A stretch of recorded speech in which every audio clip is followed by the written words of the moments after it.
The champagne tray shattered against the marble floor. Before Elena could move, Lorraine Washington's palm cracked across her face with enough force to send her stumbling backward into the banquet table. "You worthless white trash," her mother-in-law hissed, loud enough for every guest to hear. "You don't deserve to breathe the same air as my son." 300 of Atlanta's elite watched in silence. Her husband Marcus didn't even look up from his phone. But what none of them knew, not Marcus, not Lorraine, not the woman currently wearing Elena's engagement ring, was that in exactly 47 minutes, a man would walk through those doors and kneel before the waitress. And by midnight, the Washington Empire would be nothing but ash. Comment below what city you're watching from. Let's see how far this story travels. The slap echoed through the grand ballroom of the Ritz-Carlton Atlanta like a gunshot.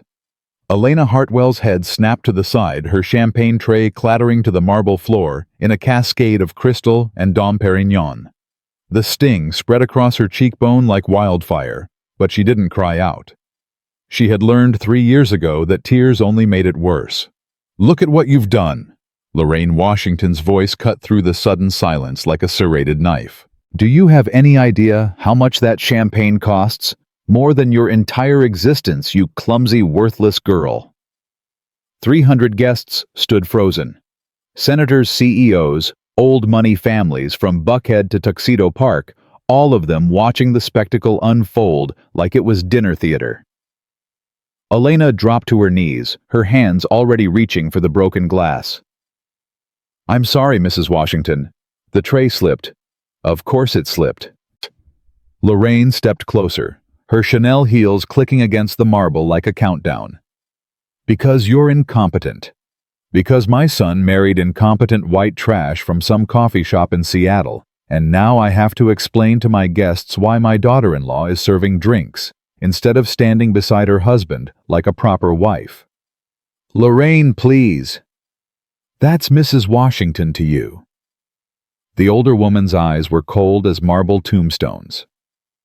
"Or better yet, don't address me at all.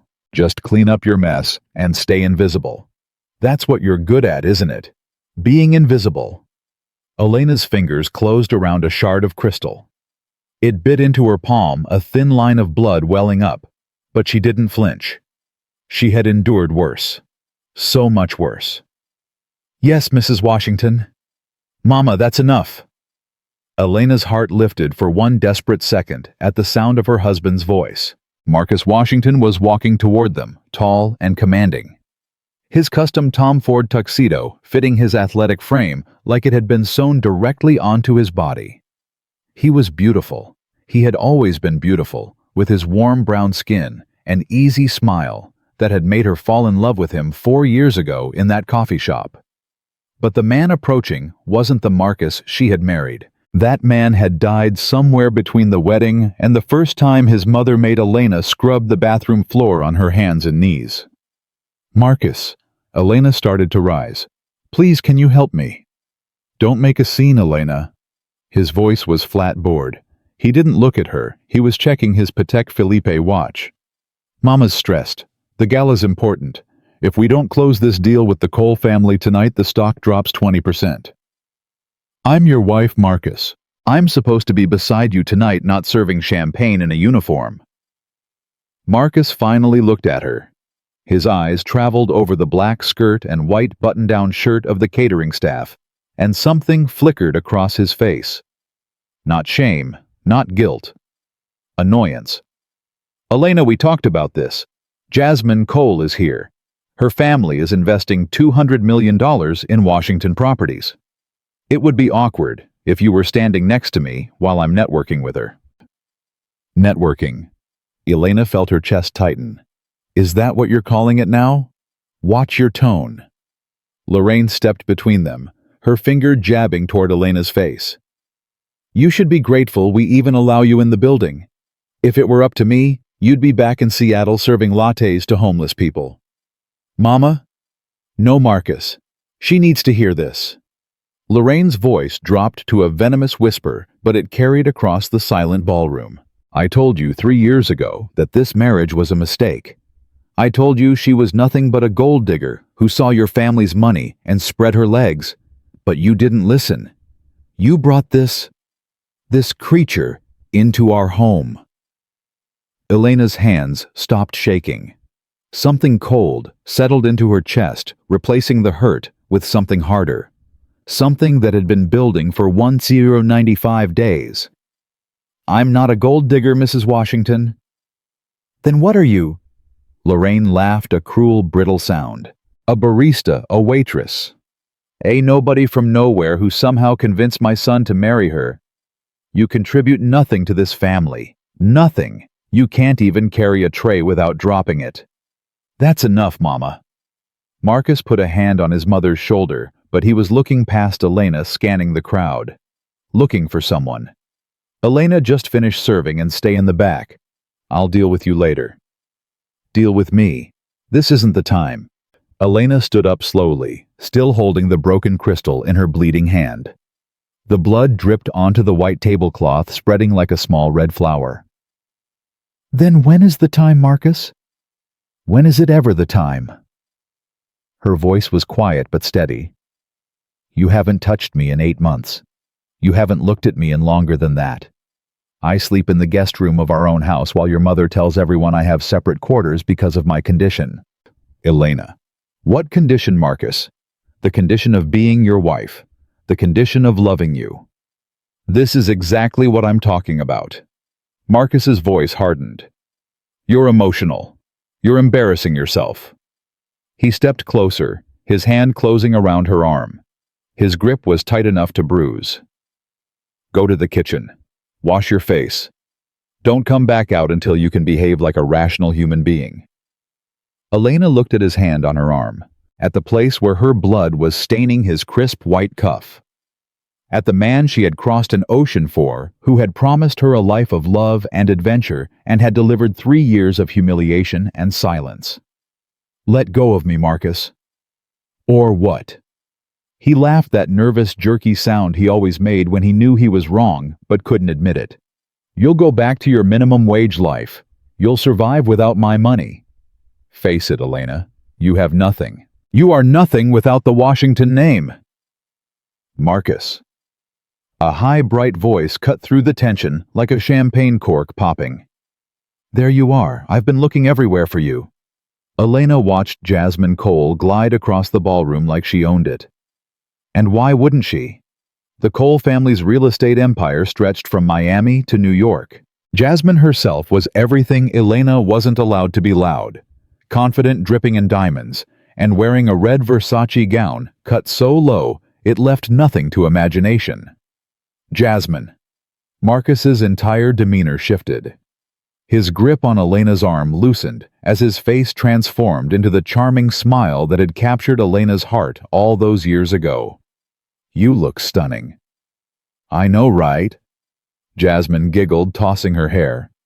Then her eyes landed on Elena, and her smile curdled into something ugly. "Oh, is this the wife, the one you told me about?"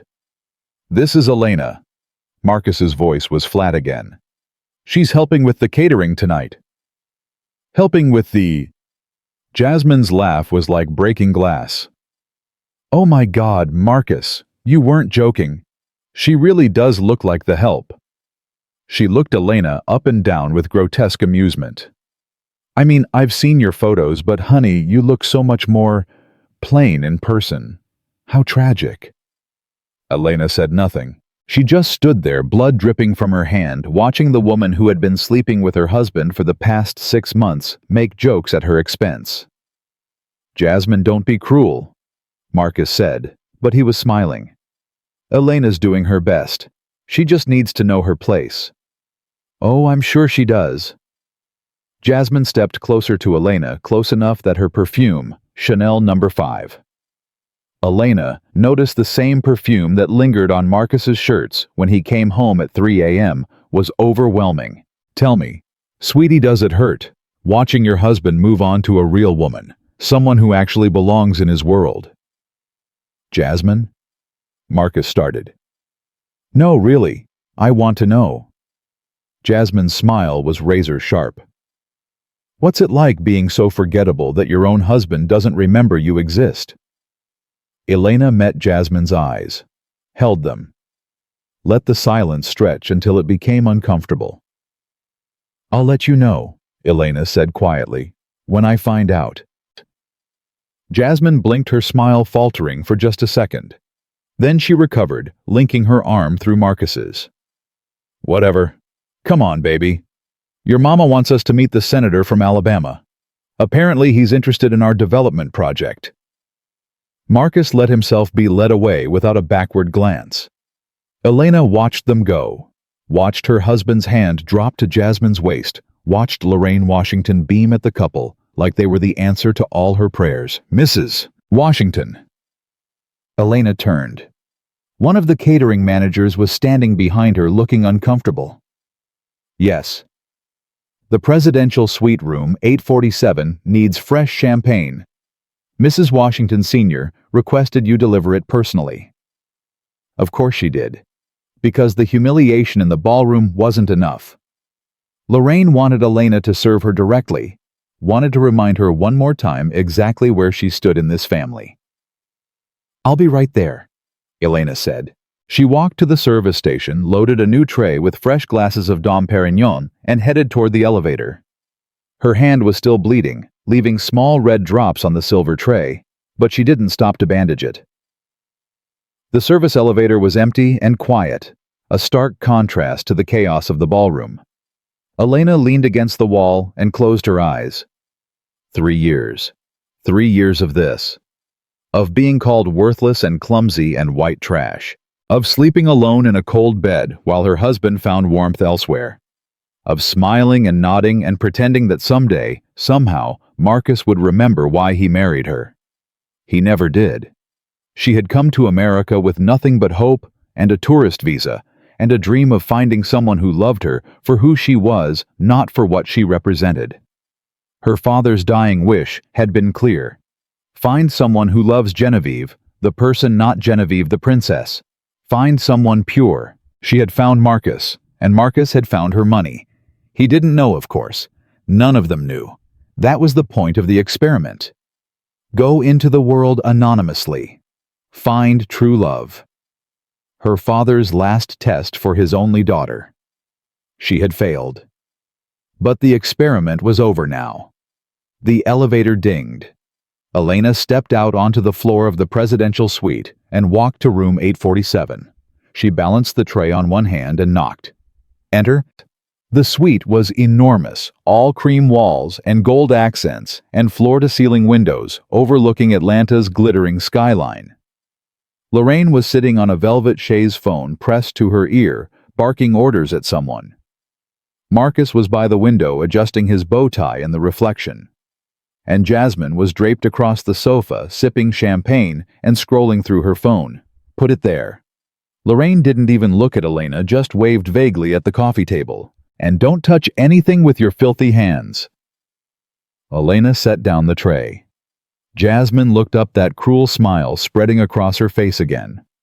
Oh, look, the maid came back. Did you wash your hands, sweetie? I don't want poor people germs on my glass. Jasmine. Marcus's voice was warning but weak. What? I'm just asking. Jasmine stood up, walking toward Elena with exaggerated slowness.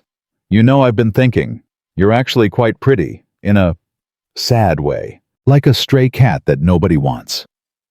She reached out and touched Elena's hair, pulling a strand between her fingers. If you lost some weight and did something about your skin, you might actually find a man who wants you someday. After the divorce, I mean. Elena didn't move, didn't flinch. After the divorce? Oh, didn't Marcus tell you? Jasmine's eyes widened in mock surprise. We're getting married next spring. The lawyers are drawing up the papers. You'll be out of the house by Christmas. She leaned closer, her voice dropping to a whisper. I'm going to redecorate your bedroom first. Get rid of all that pathetic taste you brought into the house. Something cracked inside Elena. Not her heart that had broken long ago. It was the lock on a cage she had kept shut for 3 very long years. She turned to Marcus. Is this true? Marcus finally looked at her. For 1 second, just 1 second, She thought she saw guilt in his eyes. Then it was gone, replaced by the cold indifference she had come to know so well. "Elena, this isn't how I wanted you to find out. Is it true?" "Yes." He straightened his cuffs. "The marriage isn't working. It hasn't been working for a long time. Jasmine's family is offering a significant investment, and the merger makes sense. You'll be taken care of. I'm not cruel. Not cruel." Elena laughed a sound that surprised even her. It was dark and hollow and wrong. "You've watched your mother degrade me for 3 years. You've let her turn me into a servant in my own home. You've been sleeping with another woman in our bed. And you think you're not cruel? This is exactly what I'm talking about." Marcus's jaw tightened. "You're emotional. You're irrational. You don't understand how business works, how families like ours operate. This is bigger than feelings, Elena. This is legacy." Lorraine hung up her phone and walked over her heels, clicking with finality. "I think we've been more than patient with you, girl. 3 years of feeding you clothing, giving you access to a world you had no business being part of. And what have you given us? Nothing but embarrassment." "I gave you everything I had," Elena whispered. "I gave you my love." "Love," Lorraine laughed. "Love doesn't pay bills. Love doesn't close deals. Love doesn't build empires." She stepped closer, her face twisting with contempt. "Do you know what you are? Elena? You're a mistake. A 3-year-old mistake that my son made when he was thinking with the wrong organ. But mistakes can be corrected." She turned to Jasmine. "Come, dear. Let's get you ready for the announcement. The photographers want pictures of you and Marcus together." "Wait." Elena's voice stopped them. It was different now. Lower, harder. The trembling was gone. Lorraine turned back, eyebrow raised. "What now?" "I want to ask Marcus one question." Elena's eyes locked onto her husband's. "One question, Marcus. That's all. Answer it honestly, and I'll sign whatever papers you want. I'll walk out of here tonight, and you'll never see me again." Marcus exchanged a glance with his mother, then shrugged. "Fine. What's your question?" Elena walked toward him slowly. Each step was measured, deliberate. She stopped 3 feet away, close enough to see the tiny scar on his chin from a childhood bicycle accident, the one he had told her about on their 3rd date. "In 3 years of marriage," she said softly, "did you ever even once wonder where my money came from?" Marcus frowned. "What?" "My money. The money I lived on before I met you. The money I used to fly to Seattle to rent an apartment to buy the clothes I wore to the coffee shop where we met." Elena tilted her head. "I was a barista, Marcus. I made minimum wage, but I lived alone in a 2-bedroom apartment in Capitol Hill. I wore designer shoes. I had a car. Did you ever wonder how... What does that have to do with anything? Everything." Elena smiled a slow, cold smile that didn't reach her eyes. "It has everything to do with everything." She reached into the pocket of her catering uniform and pulled out a small phone, not a smartphone, but an old burner battered and worn. "What is that?" Lorraine demanded. "Are you recording us? Give me that phone right now." Elena ignored her. She dialed a number she hadn't called in 195 days. It rang once. "Status." A voice answered, deep, commanding, dangerous. Not a question, a demand. "Dominic." Elena's voice shifted. The softness was gone. The submissiveness was gone. What replaced it was something regal, something steel-cold, something that made even Lorraine take an involuntary step back. Code black. "The experiment is over. I'm at the Ritz-Carlton, Atlanta. Presidential suite. Room 847. There was a pause. Then the distinct sound of a gun being loaded. 20 minutes, ma'am. Should I bring the full team?" "Just yourself. And Dominic." "Yes, ma'am." "Bring the file on Washington properties. All of it." Her eyes never left Marcus's face. "I want their stock to hit 0 before dessert is served." She hung up. The silence in the room was absolute. Marcus was staring at her like he had never seen her before. Because he hadn't. None of them had. "What the hell was that?" Marcus demanded. "Who did you just call?" What file? You know, Marcus, I asked myself the same question for 3 years. Elena slipped the phone back into her pocket. Every night lying alone in that guest room, I asked myself why I was still here, why I was enduring your mother's insults and your affairs and your cowardice. You're insane. Lorraine's voice was shaking now. Security. Someone call security. Sit down, Mrs. Washington. Elena's voice cracked like a whip. Sit down and listen because I'm only going to say this once. Lorraine sat.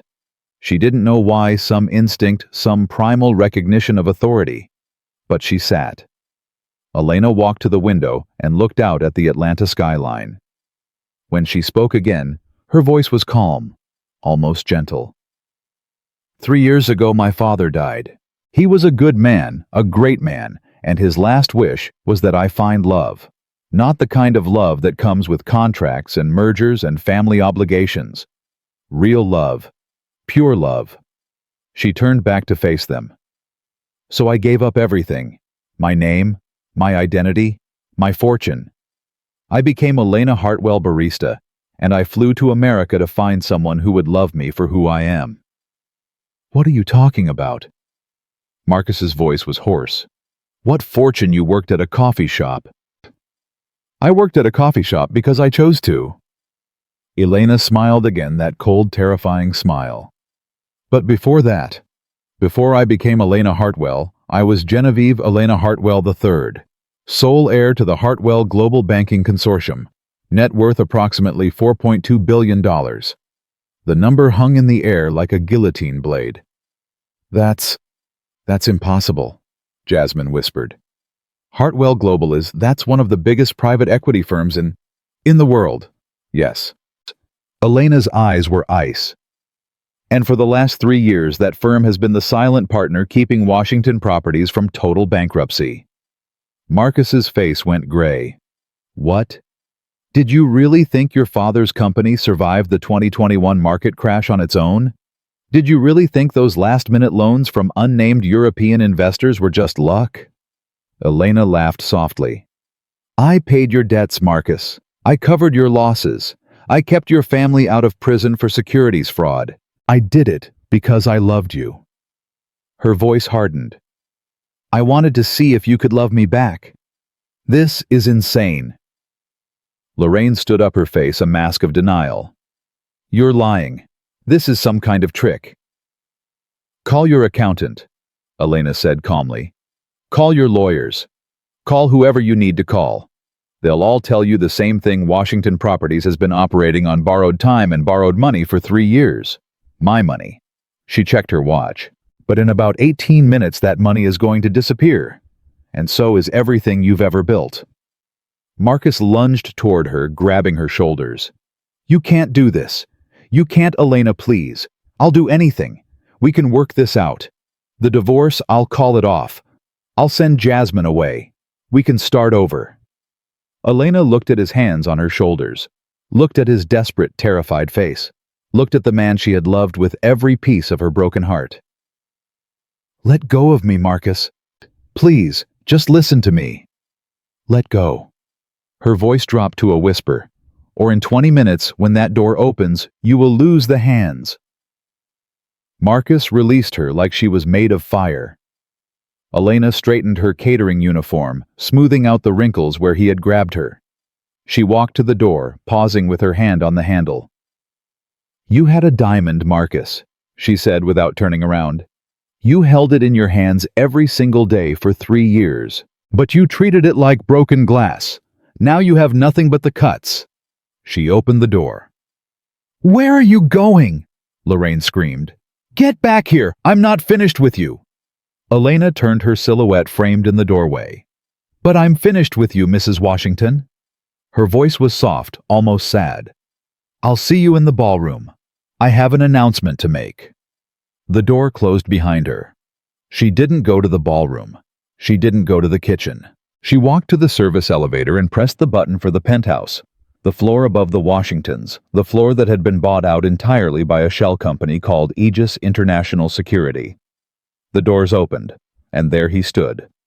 Dominic Steele filled the hallway like a force of nature. 6'4" of pure controlled violence, wearing a tuxedo that cost more than most people's houses. A scar ran through his left eyebrow, a permanent reminder of a war he never talked about. His eyes were the color of storm clouds, and right now they were scanning her for injury. "Status?" His voice was a low growl. "I'm fine." "You're bleeding." He was already moving toward her, his hand reaching for hers. "It's nothing." "The glass?" "It's not nothing." His jaw tightened as he examined the cut on her palm. "Did they do this to you?" "Dominic, did they touch you?" Elena looked up at him, at the man who had been her shadow for 3 years, watching from a distance, waiting for her call. At the man who had begged her not to do this, not to subject herself to this experiment, not to throw herself into a pit of vipers just to prove a dead man's point. He had been right. "The dress is ready," she asked, pulling her hand away gently. Dominic's eyes lingered on her for a moment longer. Then the professional mask slid back into place. "Yes, ma'am. And the dossier on Washington properties has been prepared. The financial journalists are on standby. One word from you, and it goes live." "Good." Elena walked past him into the penthouse suite, where a team of stylists and security personnel waited. "And Dominic?" "Yes, ma'am." She turned her eyes meeting his. "Stop calling me ma'am. Tonight, I stop being Elena Hartwell." She began unbuttoning the cheap catering uniform, revealing a diamond-encrusted camisole beneath. "Tonight, Genevieve comes home." Dominic watched her for a long moment. Then, slowly he nodded. "Yes, Genevieve." Behind them, through the penthouse windows, the lights of Atlanta sparkled like scattered diamonds. Below in the grand ballroom of the Ritz-Carlton, 300 guests were drinking champagne and celebrating a family that would be bankrupt within the hour. And somewhere in a presidential suite, a man named Marcus Washington was finally beginning to understand that the nobody he had married was about to burn his world to the ground. The transformation took exactly 17 minutes. Elena stood in front of the full-length mirror as the stylists worked around her like a Formula One pit crew. The catering uniform lay crumpled on the floor, a shed skin she would never wear again. In its place, they were dressing her in a gown of midnight blue silk, custom-made by Elie Saab himself, woven with threads of real platinum that caught the light like captured stars. "The necklace, ma'am." One of the stylists held out a velvet case. Elena opened it. Inside lay the heart of Vienna, a sapphire the size of a quail's egg, surrounded by diamonds that had once belonged to Austrian royalty. The last time this necklace had been seen in public was at a museum exhibition in Paris, behind 3 inches of bulletproof glass. She clasped it around her neck. The weight was familiar grounding. It reminded her of who she really was. "Genevieve." She turned. Dominic was standing in the doorway, his earpiece in his hand resting near the inside of his jacket, where she knew he kept his weapon. "The Washington family just made 17 phone calls in the last 4 minutes, he reported. Their lawyer, their accountant, 3 board members, the head of their PR firm. A ghost of a smile crossed his scarred face. "They're panicking." "Good. Elena, no." Genevieve now turned back to the mirror. "Let them panic. Let them feel what I felt for 3 years. The helplessness, the confusion, the ground disappearing beneath their feet. The financial data is ready to release.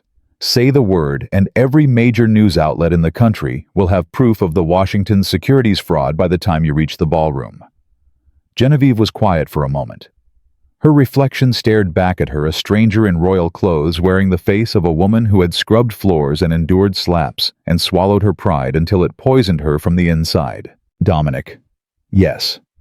"Do you think I waited too long?" Dominic walked toward her, his footsteps silent on the thick carpet. He stopped beside her, his reflection joining hers in the mirror. "I think," he said carefully, "that you gave them every chance to be decent human beings. You gave your husband 3 years to choose you. He chose money. He chose status. He chose a woman who calls you the help. His jaw tightened. You didn't wait too long, Genevieve. You waited exactly long enough to know without any doubt who they really are. She nodded slowly. Then let's show them who I really am. The grand ballroom of the Ritz-Carlton Atlanta was packed with 400 of the city's most powerful people. Crystal chandeliers cast prismatic light across designer gowns and custom tuxedos. A string quartet played Vivaldi in the corner. Waiters circulated with silver trays of champagne and canapes. At the center of it all, the Washington family held court. Walter Washington, the patriarch, was a large man with silver hair and the confident posture of someone who had never been told no. He stood near the podium laughing loudly at something a senator had said, his hand wrapped around a tumbler of single malt scotch. Beside him, Lorraine had recovered her composure. Her face was a mask of practiced calm, though her eyes kept darting toward the ballroom entrance. She had changed into a fresh Chanel suit, emerald green this time, and was clutching her champagne glass like a lifeline. Marcus stood with Jasmine, their arms linked, posing for photographs.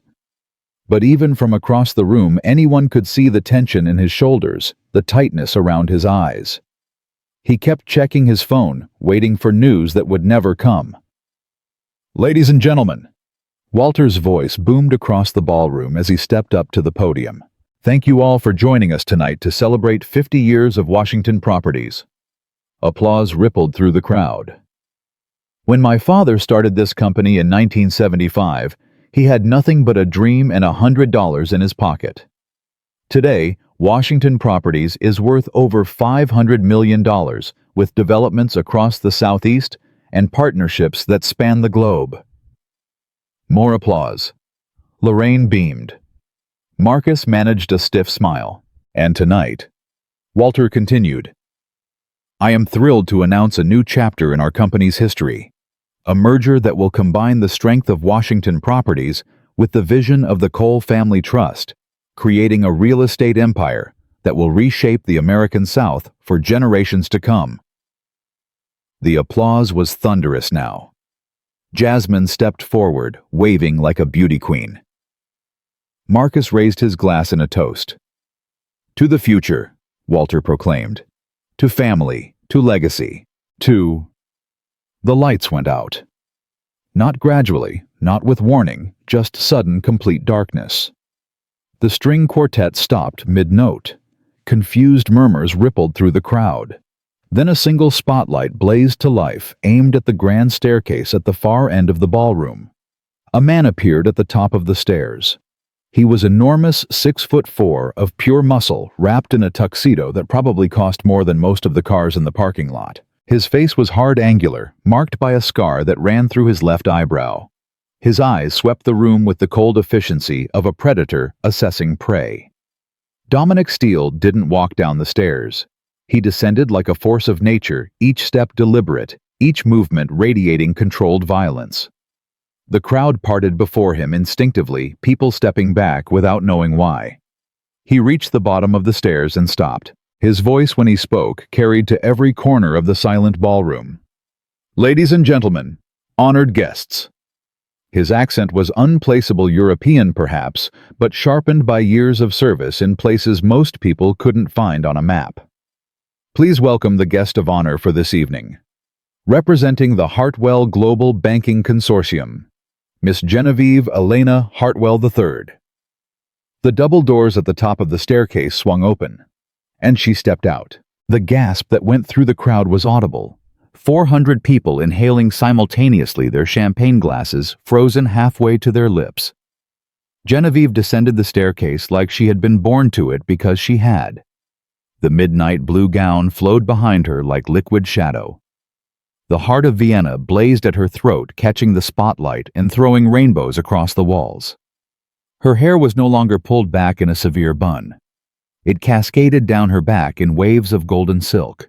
She didn't walk. She glided. Every step was a statement. Every movement was power made visible. At the Washington table, Lorraine's champagne glass slipped from her fingers and shattered on the floor. No one noticed. That's... Jasmine's voice was a strangled whisper. That's not possible. That's the waitress. That's the... Shut up. Marcus's voice was hollow. His face had gone gray, the color draining from his brown skin until he looked almost translucent. Just shut up. Genevieve reached the bottom of the stairs. Dominic fell into step 1 pace behind her, his hand resting casually near the inside of his jacket. Together they walked toward the Washington table. The crowd parted like the Red Sea. Genevieve stopped 3 feet from Marcus. In her heels, she was nearly as tall as he was. She looked into his eyes, the eyes she had loved, the eyes she had searched for warmth in for 3 years, and found nothing but terror. "Good evening, Marcus." Her voice was amplified by the acoustics of the silent room, every word carried to every corner. "I believe you were looking for an investor." "Elena." The name came out as a croak. "What? What is this? Where did you get that dress? You stole it. You must have stolen it." "Her name," Dominic said, his voice a low growl that made people flinch, "is Miss Genevieve Elena Hartwell, and you will address her with respect." "Genevieve?" Marcus tried again, but the word felt foreign in his mouth. Wrong. "I don't understand. You were a barista. You worked at a coffee shop. I worked at a coffee shop because I chose to." Genevieve's voice was ice. "Because my father asked me on his deathbed to go into the world and find someone who would love me for who I am. Not for my name, not for my money, not for what I could give them." She tilted her head slightly. "I thought I found that in you, Marcus." "This is ridiculous." Lorraine had finally found her voice. She stepped forward, her face twisted with rage and denial. "This is some kind of con, some kind of elaborate scam. Security. Someone call security. This woman is an imposter." She reached for Genevieve's necklace to tear it off to prove it was fake to end this nightmare. She didn't make contact. Dominic's hand shot out and caught Lorraine's wrist in midair. The movement was so fast that most people didn't see it happen. One moment Lorraine was reaching the next, she was doubled over, gasping in pain as Dominic twisted her arm behind her back with surgical precision. "Do not," Dominic said, his voice barely above a whisper, but carrying through the entire room. "Touch Her Highness." "Let go of me," Lorraine shrieked. "Do you know who I am? I'll have you arrested. You'll do nothing." Dominic pressed slightly harder, and Lorraine let out a cry of pain. "You'll stand there quietly, and you'll listen to what Miss Hartwell has to say. And then, if you're very lucky, you'll spend the next 20 years in a minimum security prison instead of maximum." "Prison?" Walter Washington pushed forward, his face red with outrage. "What the hell are you talking about? Unhand my wife right now, or You'll what, Mr. Washington?" Genevieve's voice cut through his bluster like a knife. "Call your lawyers, the ones who have been hiding your securities fraud for the past 4 years. Or perhaps your accountant. The one who's been cooking your books to hide the fact that Washington Properties has been technically insolvent since 2021. The color drained from Walter's face. "How did you—" "I know everything, Mr. Washington." Genevieve signaled to Dominic, who released Lorraine with a slight shove that sent her stumbling backward into her husband. "I know about the falsified earnings reports. I know about the shell companies you used to inflate your stock price. I know about the bribes to the city council for those development permits in Buckhead." She reached out, and Dominic placed a sleek black tablet in her hand. "But most importantly," Genevieve continued, "I know that for the past 3 years, the only thing keeping your company from total collapse has been a series of anonymous loans from a European investment firm." She smiled a cold, terrifying smile. "My firm." "That's impossible." Walter's voice was shaking now. "Those loans were from Aegis Capital. We never knew who." Aegis Capital is a subsidiary of Hartwell Global, which means that every cent you've borrowed, every deal you've closed, every development you've built, has been built on my money. Genevieve looked around the room, addressing the crowd. "Ladies and gentlemen, I apologize for the dramatic interruption, but I felt you should know before any of you invest another dollar with Washington Properties exactly what you're investing in." She tapped the tablet screen. Immediately, phones began buzzing throughout the ballroom. The bankers and investors, dozens of them scattered among the guests, pulled out their devices, their faces going pale as they read the notifications flooding their screens. "What did you do?" Marcus grabbed her arm, his fingers digging into her flesh. "What did you just do?" Dominic moved, but Genevieve stopped him with a slight shake of her head. She looked down at Marcus's hand on her arm, the same hand that had grabbed her in the hotel suite, the same hand that had never reached for her with kindness or love. "I called in my loans, Marcus." Her voice was soft, almost gentle. "Every dollar I lent your company over the past 3 years is now due. Immediately. In full."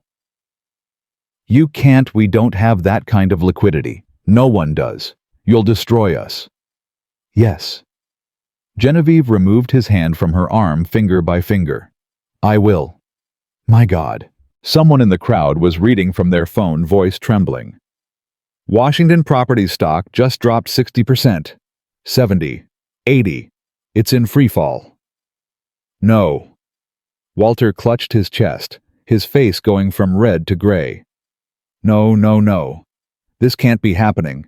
I'll sue. I'll sue you for everything you have." "With what, Mr. Washington?"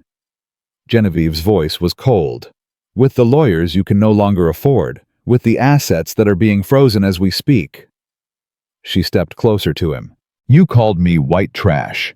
Your wife made me scrub your floors. Your son treated me like a disposable accessory. For 3 years I endured your cruelty because I loved your son, and I hoped foolishly, pathetically, hoped that he would someday love me back."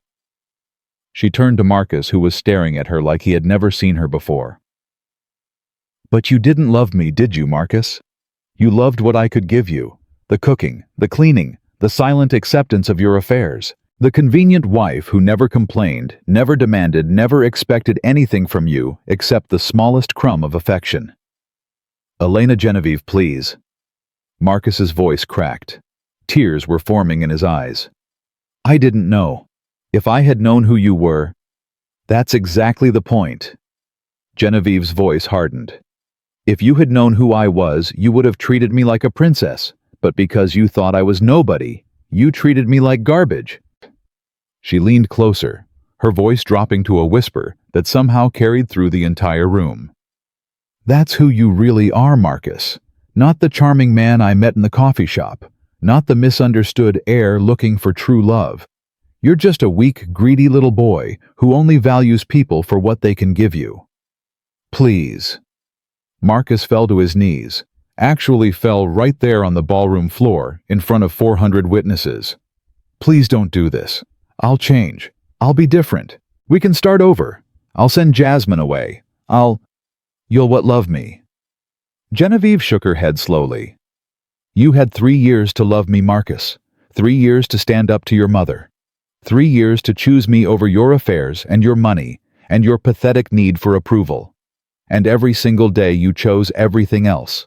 She turned away from him. "Genevieve." Marcus grabbed the hem of her gown, clutching it like a drowning man clutching a life preserver. "Please, I'm begging you." Dominic started forward, but Genevieve raised her hand. She looked down at her husband, soon-to-be ex-husband, kneeling on the floor of the ballroom, where she had been forced to serve champagne not 2 hours ago. "Let go, Marcus." I can't lose everything. Please, I'll do anything." "Then let go." Her voice was soft, almost sad. "Let go, and maybe I'll tell the prosecutors that you cooperated. Maybe you'll get 15 years instead of 25. Marcus's fingers uncurled. He slumped on the floor, his designer tuxedo crumpling, his perfectly gelled hair falling into his eyes. He looked in that moment exactly like what he was, a broken man who had gambled everything on the wrong hand. Genevieve stepped over him. "Ladies and gentlemen," she addressed the crowd, "I apologize again for the disruption to your evening. Please continue enjoying the party. The champagne is already paid for courtesy of Washington Properties' operational budget, which I will be seizing as collateral within the hour." She walked toward the exit. Dominic fell into step beside her, his eyes scanning the room for threats. But before she could reach the doors, a voice rang out behind her. "You think you've won?" Genevieve turned. Jasmine Cole was standing near the Washington table, her red Versace gown looking suddenly garish against the backdrop of devastation. Her face was twisted with rage and humiliation. "You think just because you have money you're better than us?" Jasmine stalked toward her, her heels clicking against the marble. "You're still the same pathetic woman who was serving champagne an hour ago. You're still the woman Marcus threw away like garbage. Money doesn't change that. Money doesn't make you worth anything." "Jasmine." Marcus's voice was weak from the floor. "Don't." "No!" Jasmine spun on him. "You're worthless. Your whole family is worthless. I was going to marry into a dynasty and instead I got a house of cards." She turned back to Genevieve, her eyes blazing. "At least I know who I am. At least I don't have to pretend to be a nobody to find someone who likes me." Genevieve regarded her calmly. "Are you finished?" "I'm just getting started." Jasmine stepped closer. "You think you're so smart, you think you've thought of everything my family has connections to. My father knows people who... Your father's real estate holdings are leveraged with Washington Properties bonds." Genevieve's voice was matter-of-fact. "As of 30 seconds ago, those bonds are worthless. Your family's portfolio just lost approximately 80% of its value." Jasmine's face went white. "What?" "I suggest you call him." Genevieve glanced at Dominic. "We're done here." She turned and walked toward the exit. "You can't just..." Jasmine started after her, but a waiter, one of the actual waiters, not Genevieve in disguise, stepped into her path, and by the time she pushed past him, Genevieve was already gone. The ballroom erupted into chaos. Phones were ringing, people were shouting, lawyers were being called. Walter Washington had collapsed into a chair, his hand still pressed to his chest. Lorraine was screaming at anyone who would listen that this was all a misunderstanding, that they would sue, that they would destroy that woman if it was the last thing they did. Marcus stayed on the floor. He didn't move. He didn't speak. He just stared at the doors through which his wife, his ex-wife, he now realized had disappeared. For 3 years he had held a diamond in his hands, and he had treated it like broken glass. Outside the ballroom in the private corridor that led to the service elevators, Genevieve finally allowed herself to stop. She leaned against the wall, her breath coming in short, sharp gasps. "Genevieve?" Dominic was beside her instantly. "Are you all right?" "I'm fine."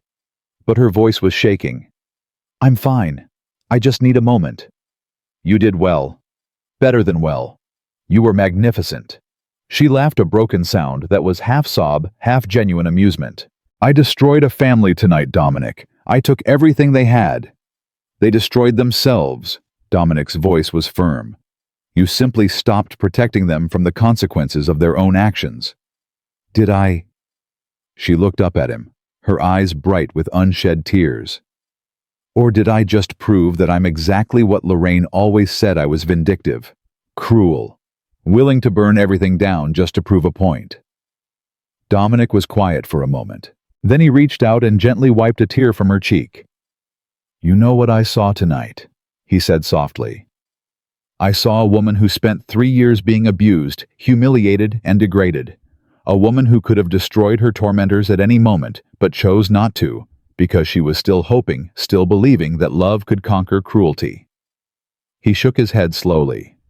"That's not vindictive, Genevieve. That's not cruel. That's someone who gave them every possible chance to be decent human beings, and when they proved they couldn't be, finally decided to stop letting them hurt her. But the money was yours to do with as you pleased. You invested it in their company. You have every right to withdraw it." His jaw tightened. "What they did with the money, the fraud, the bribes, the illegal dealings, that was their choice, their crime. You didn't make them criminals, Genevieve. You just stopped hiding their crimes for them." She was quiet for a long moment. Then slowly she nodded. "Thank you, Dominic." "For what?" "For being here. For waiting 3 years while I made a fool of myself." She managed a small smile. For not saying, "I told you so." I would never. But there was a hint of warmth in his voice, a softening of his perpetually stern features. Although I did tell you so. She laughed a real laugh this time, though still tinged with exhaustion. Take me home, Dominic. I've had enough of Atlanta for one lifetime. The jet is ready, but... He hesitated. There's something you should know first. The warmth in Genevieve's chest turned cold. She knew that tone. It was Dominic's bad news tone, the one he used when he had to tell her something she didn't want to hear. What is it? The financial analysts finished their review of Washington Properties records while you were in the ballroom. Dominic pulled out his phone, scrolling through a secure message. The fraud was more extensive than we initially believed. They weren't just cooking their books, they were laundering money. Laundering money for whom? Dominic was quiet for a moment. When he spoke again, his voice had changed. Harder, darker. Do you remember 3 years ago when we first started investigating the Washington family's finances, there was a series of shell companies we couldn't trace. Anonymous investors funneling money through offshore accounts in Singapore and the Cayman Islands. I remember, we assumed it was tax evasion. It wasn't. Dominic turned the phone toward her. On the screen was a complex web of financial transactions shell companies nested inside shell companies like Russian dolls made of dirty money. We finally traced the source. The Washingtons weren't just committing fraud, Genevieve. They were the front for something much bigger. What? Dominic zoomed in on a logo that appeared repeatedly in the deepest layers of the financial web. A stylized S intertwined with a serpent. The Serpent Syndicate, he said, his voice dropping to a dangerous register. Eastern European organized crime, arms trafficking, human smuggling, financial terrorism. They don't sue their enemies, Genevieve. They don't file lawsuits or make threats. His eyes met hers. They eliminate problems. Genevieve stared at the screen. The cold in her chest spread outward, seeping into her limbs. How much money did I just cost them? Based on our estimates. Dominic's jaw tightened. Approximately $470 million. My God. It gets worse. Dominic hesitated again, and Genevieve felt her heart clench. In all the years she had known him, Dominic had never hesitated this much. There's something else you need to know. Something about me. About you. My real name isn't Dominic Steele.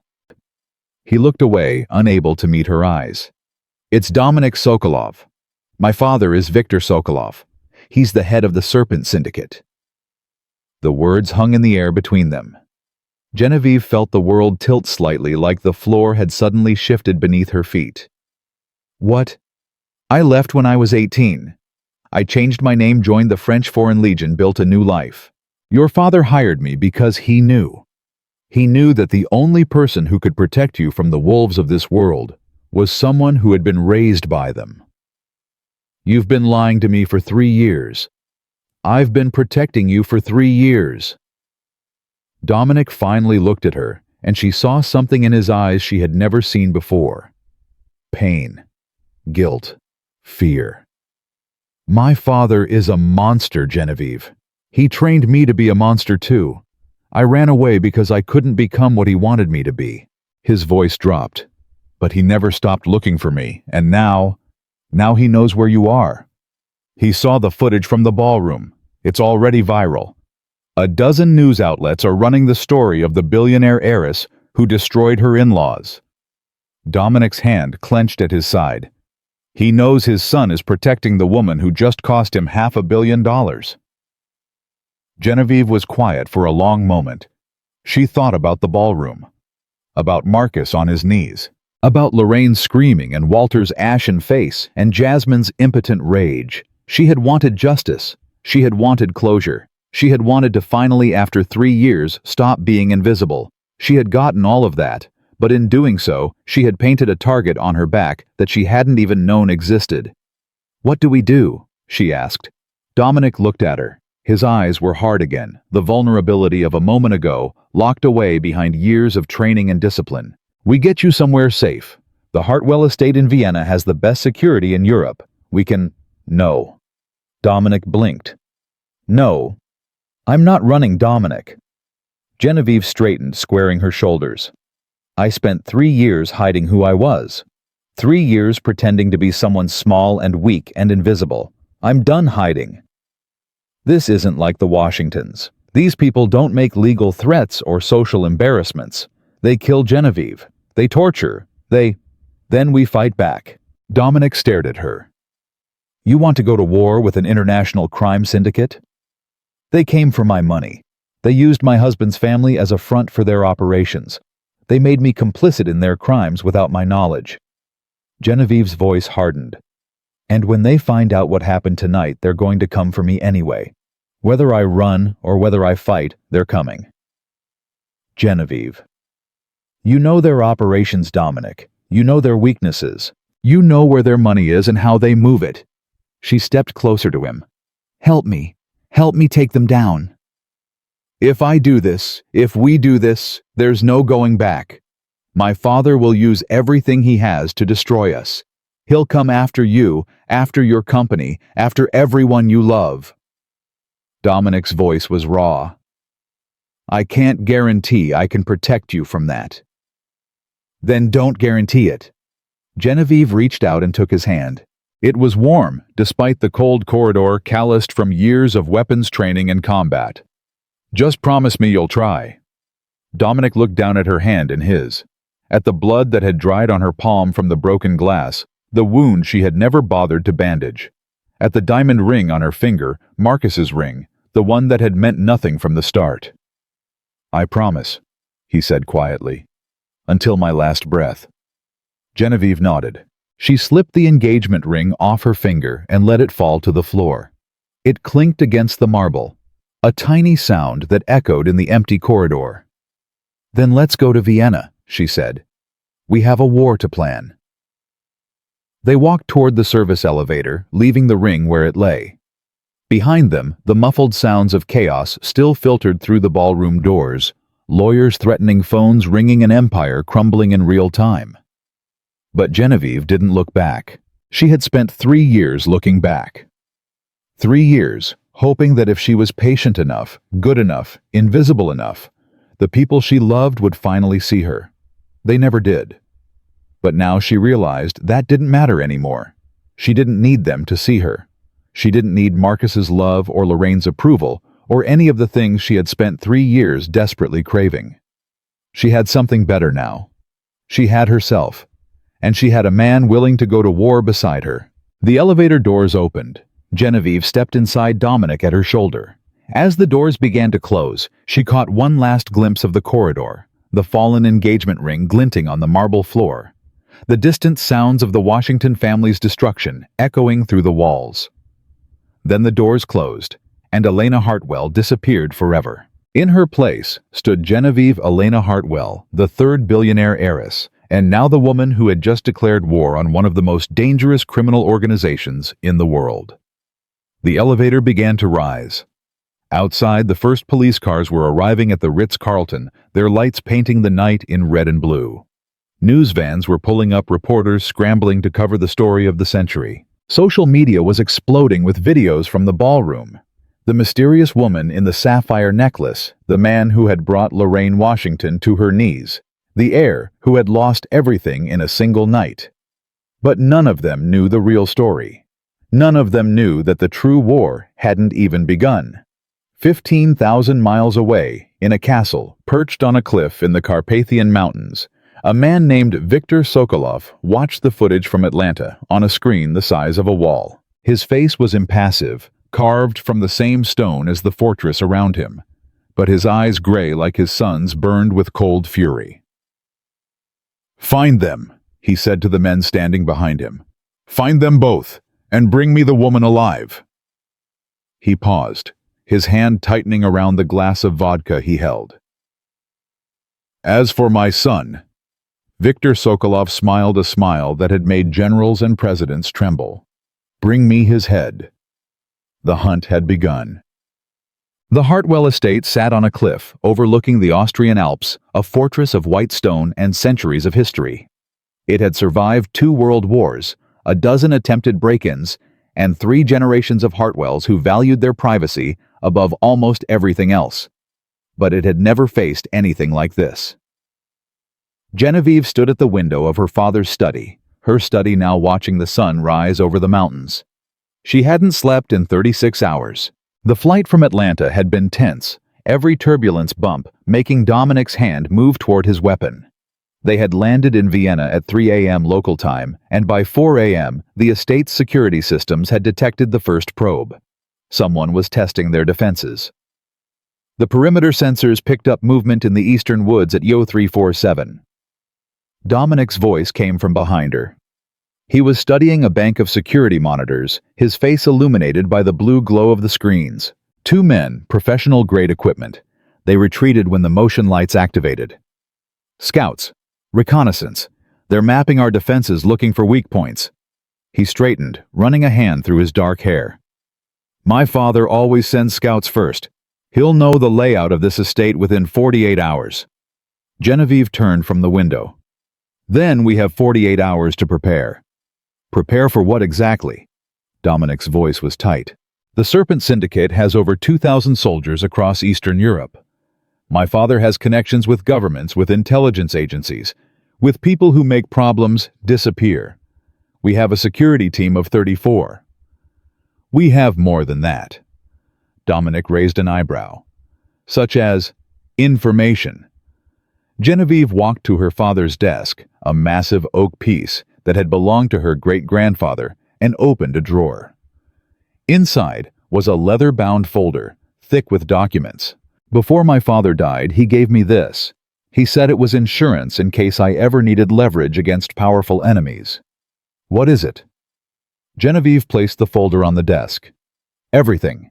Bank account numbers, transaction records, names of politicians and law enforcement officials on the syndicate's payroll, shipping routes for their arms deals, safe house locations across Europe.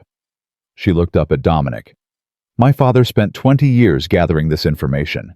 He never used it because he never needed to, but he knew someday I might. Dominic opened the folder. His eyes scanned the first page, then the second, then the third. With each page, his expression shifted from skepticism to surprise to something approaching awe. This is enough to bring down a dozen governments. It's enough to bring down my father-in-law's organization, your father's organization. Genevieve's voice hardened. If we release this to the right people, Interpol, the FBI, the Austrian Federal Police, Viktor Sokolov will spend the rest of his life in a prison cell.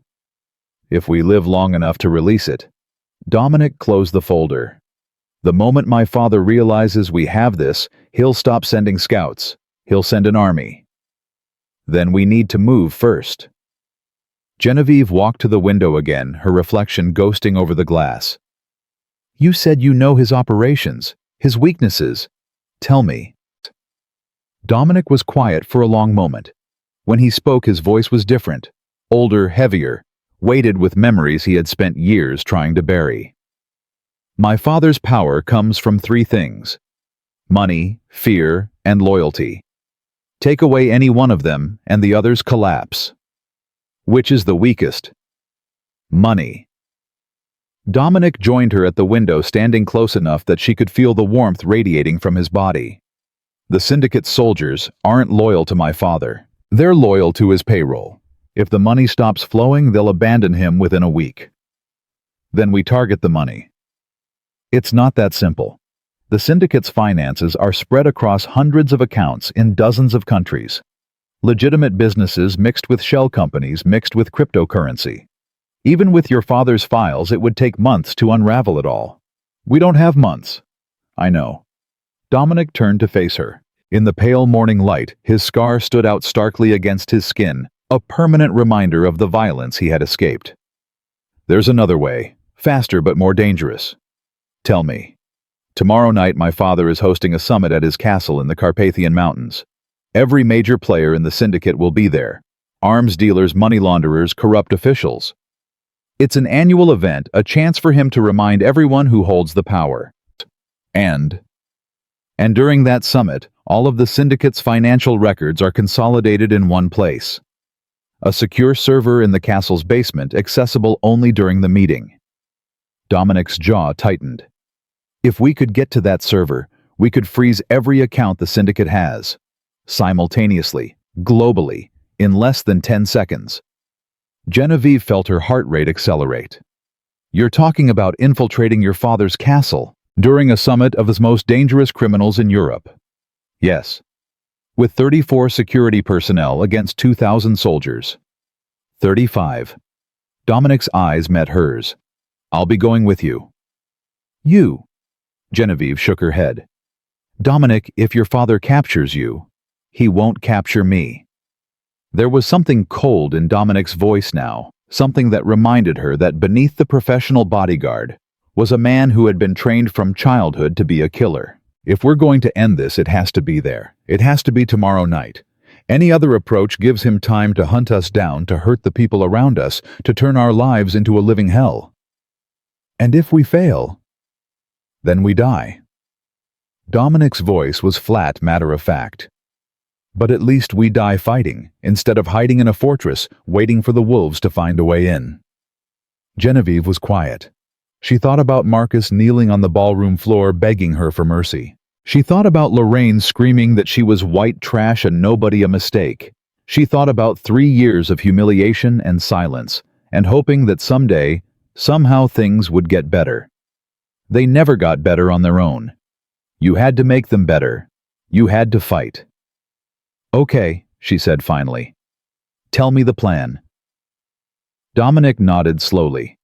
There was something in his eyes, respect maybe, or something deeper that hadn't been there before. First, we need to get inside the castle without being detected. I know the security protocols. I designed half of them before I left. There's a service entrance on the eastern wall that's only used for deliveries. We can... The explosion rocked the entire estate. Genevieve was thrown sideways, crashing against the desk as the windows behind her shattered inward. Glass rained down around her, cutting her arms, her face, her hands. The world became a chaos of smoke and noise and screaming alarms. Genevieve! Dominic was beside her in an instant, shielding her body with his own. Are you hurt? Can you move? I'm fine. She wasn't fine.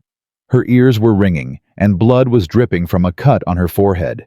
But she could move, and right now that was all that mattered. What happened? Car bomb. The north gate. Dominic was already pulling her toward the door, his weapon drawn. They weren't scouting. They were distracting us. Another explosion closer this time. The floor shook beneath their feet. The panic room. Dominic's voice was urgent.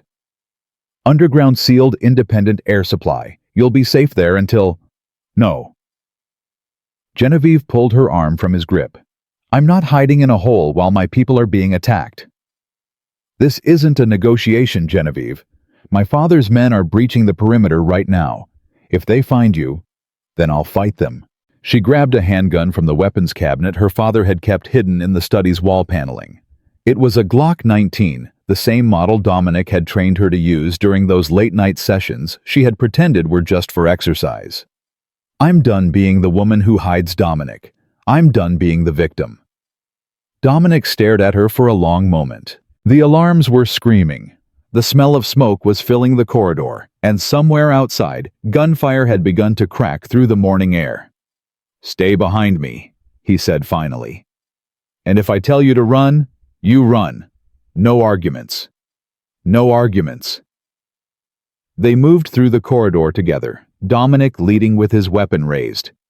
The estate was chaos, security personnel running toward the breach, servants fleeing toward the safe rooms, the constant pop-pop-pop of gunfire getting closer. How many? Genevieve asked as they rounded a corner. Based on the explosions, at least 30, maybe more. Dominic's voice was calm, professional, but she could see the tension in his shoulders. They came prepared. This isn't a raid, it's an invasion. They reached the main staircase. Below, through the shattered front windows, Genevieve could see the north gate, or what was left of it. The massive iron structure had been blown inward, twisted metal scattered across the courtyard. Through the gap, black-clad figures were pouring in, their weapons raised. The server room. Dominic grabbed her arm, pulling her back from the staircase. In the basement. Your father's files we need to— No! Genevieve's voice was hard. The files can be replaced. My people can't. We need to get them to safety. Genevieve. That's an order, Dominic. He looked at her, really looked at her with those storm-gray eyes that had seen so much violence, so much death. And then slowly, he nodded.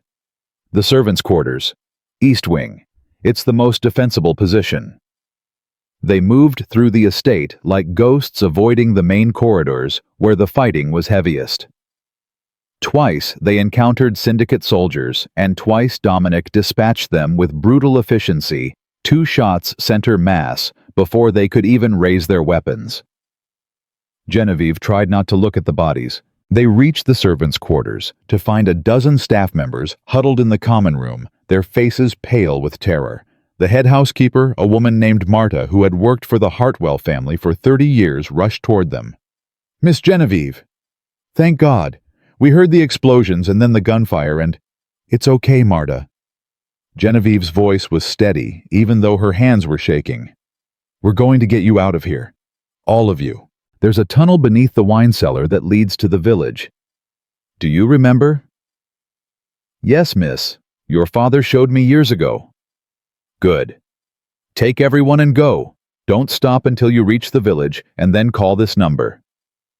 She pressed a card into Marta's hand, the private line for Hartwell Global's head of security. Tell them what happened. They'll know what to do. But miss, what about you? I'll be right behind you. It was a lie, and they both knew it. But Marta nodded anyway, gathering the staff and ushering them toward the cellar door. Dominic waited until they were gone before speaking. That was the right call. It was the only call. Genevieve checked her weapon, 14 rounds plus 1 in the chamber. How do we get out?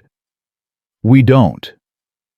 Dominic moved to the window, peering through a crack in the shutters. They've surrounded the estate. Every exit is covered. Then we fight our way through. Against 30 soldiers, with 2 weapons and limited ammunition.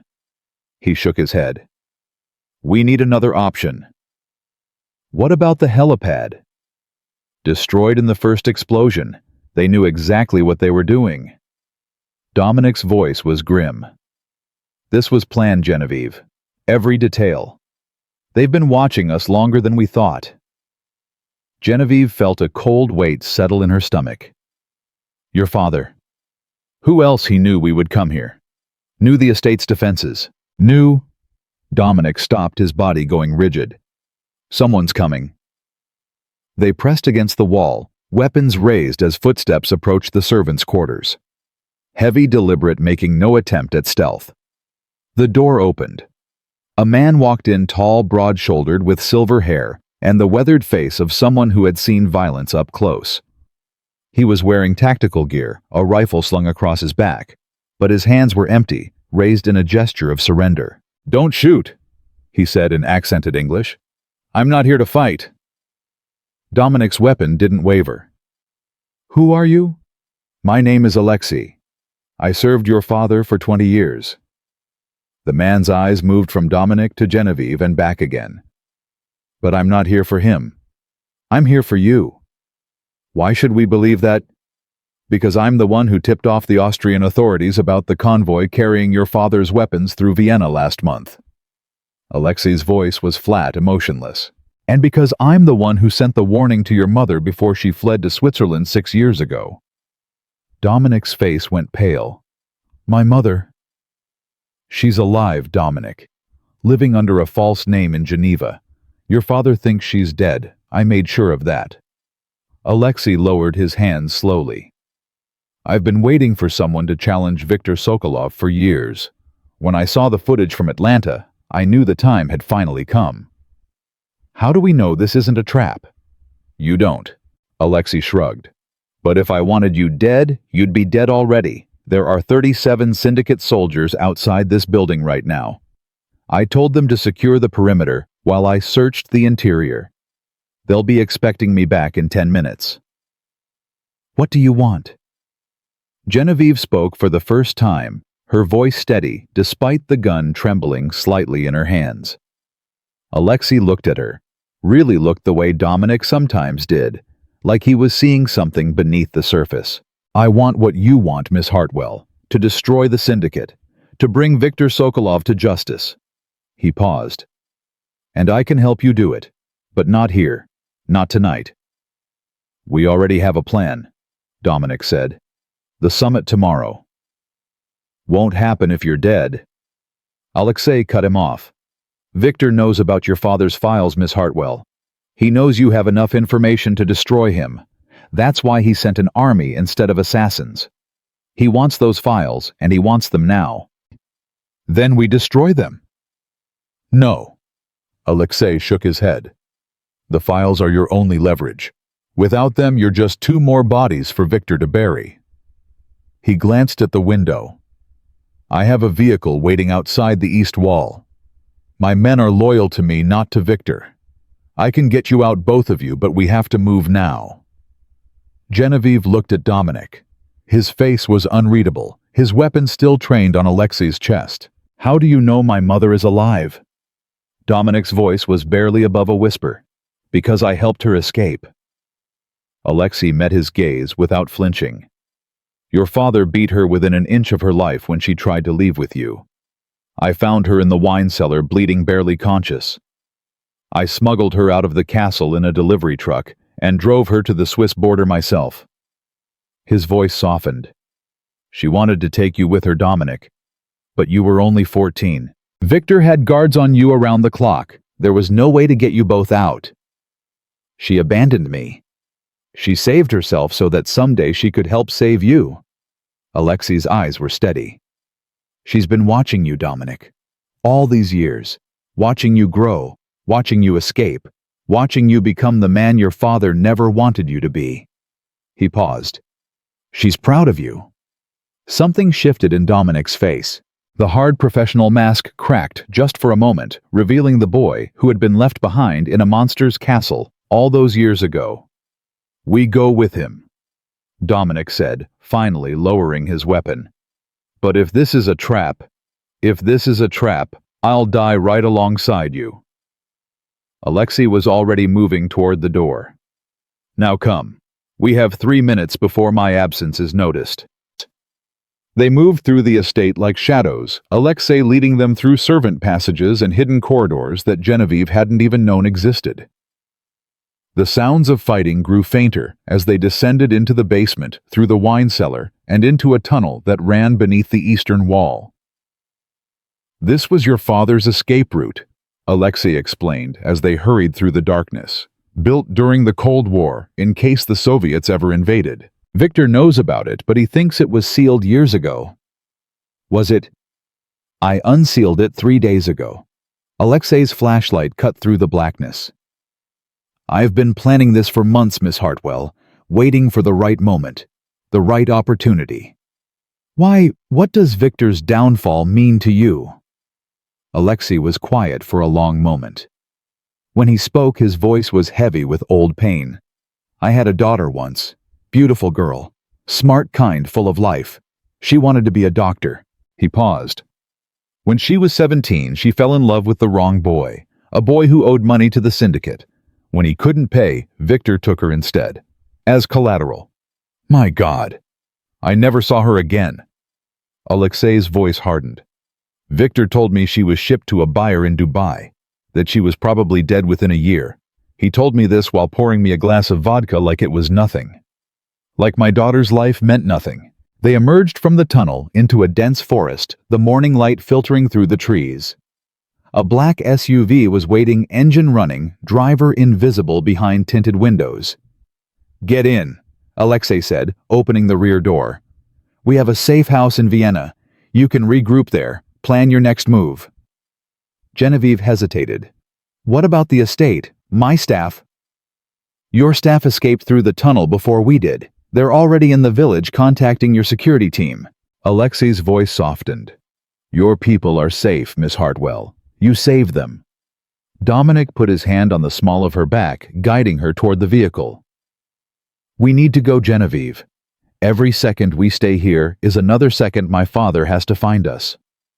She nodded, climbing into the SUV. Dominic followed, then Alexei. The doors slammed shut, and the vehicle accelerated into the forest. Through the rear window, Genevieve watched the Hartwell estate grow smaller, smoke still rising from the damaged buildings. The place where she had grown up, where her father had died, where she had thought she would always be safe. Gone now. All of it. Because of her. Stop. Dominic's voice was firm. Whatever you're thinking right now, stop. I brought this on them. On everyone. Viktor Sokolov brought this on them. The Washingtons brought this on them.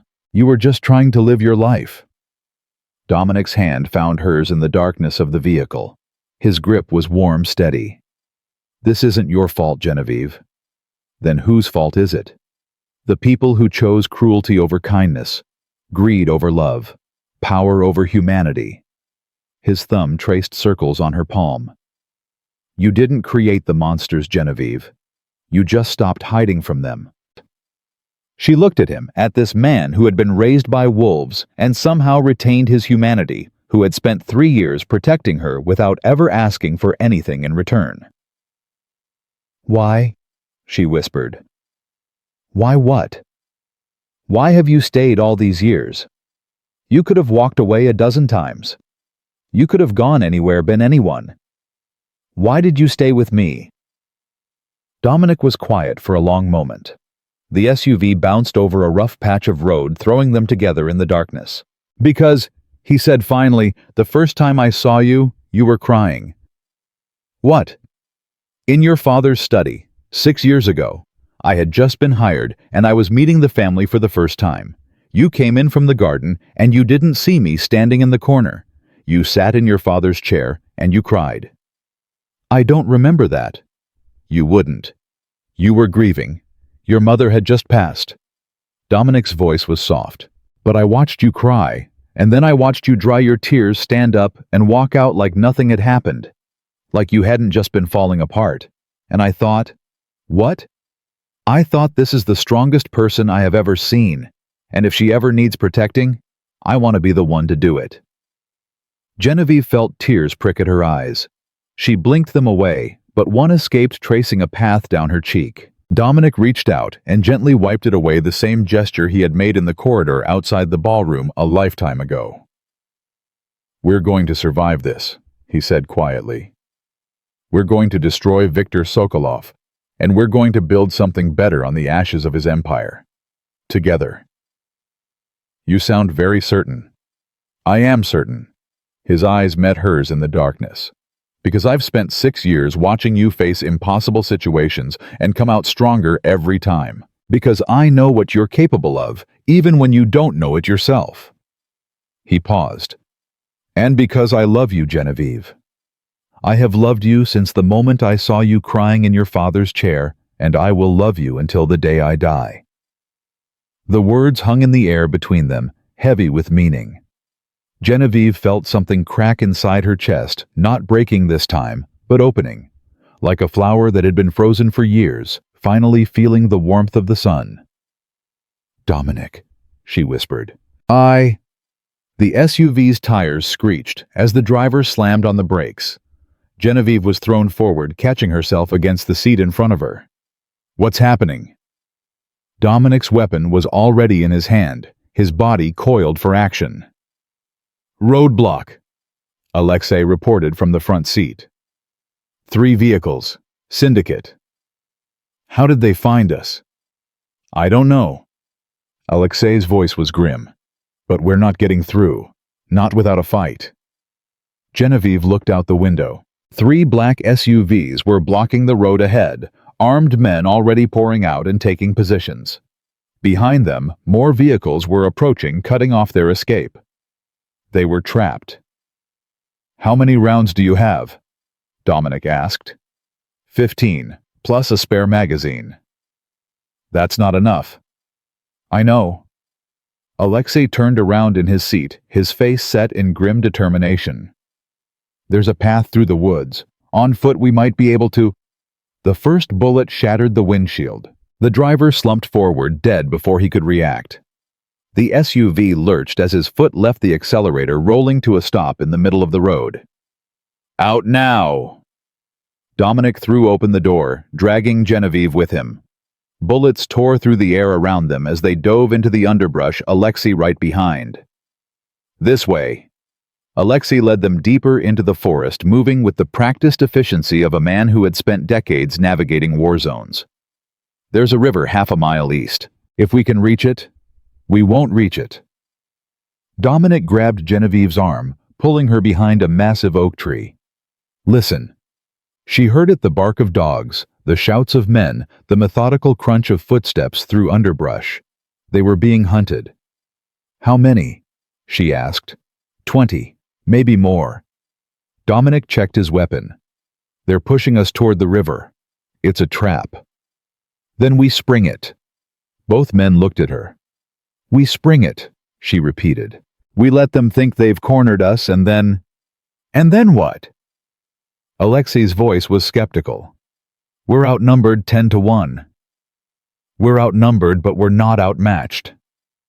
Genevieve's mind was racing, adrenaline sharpening her thoughts to a razor edge.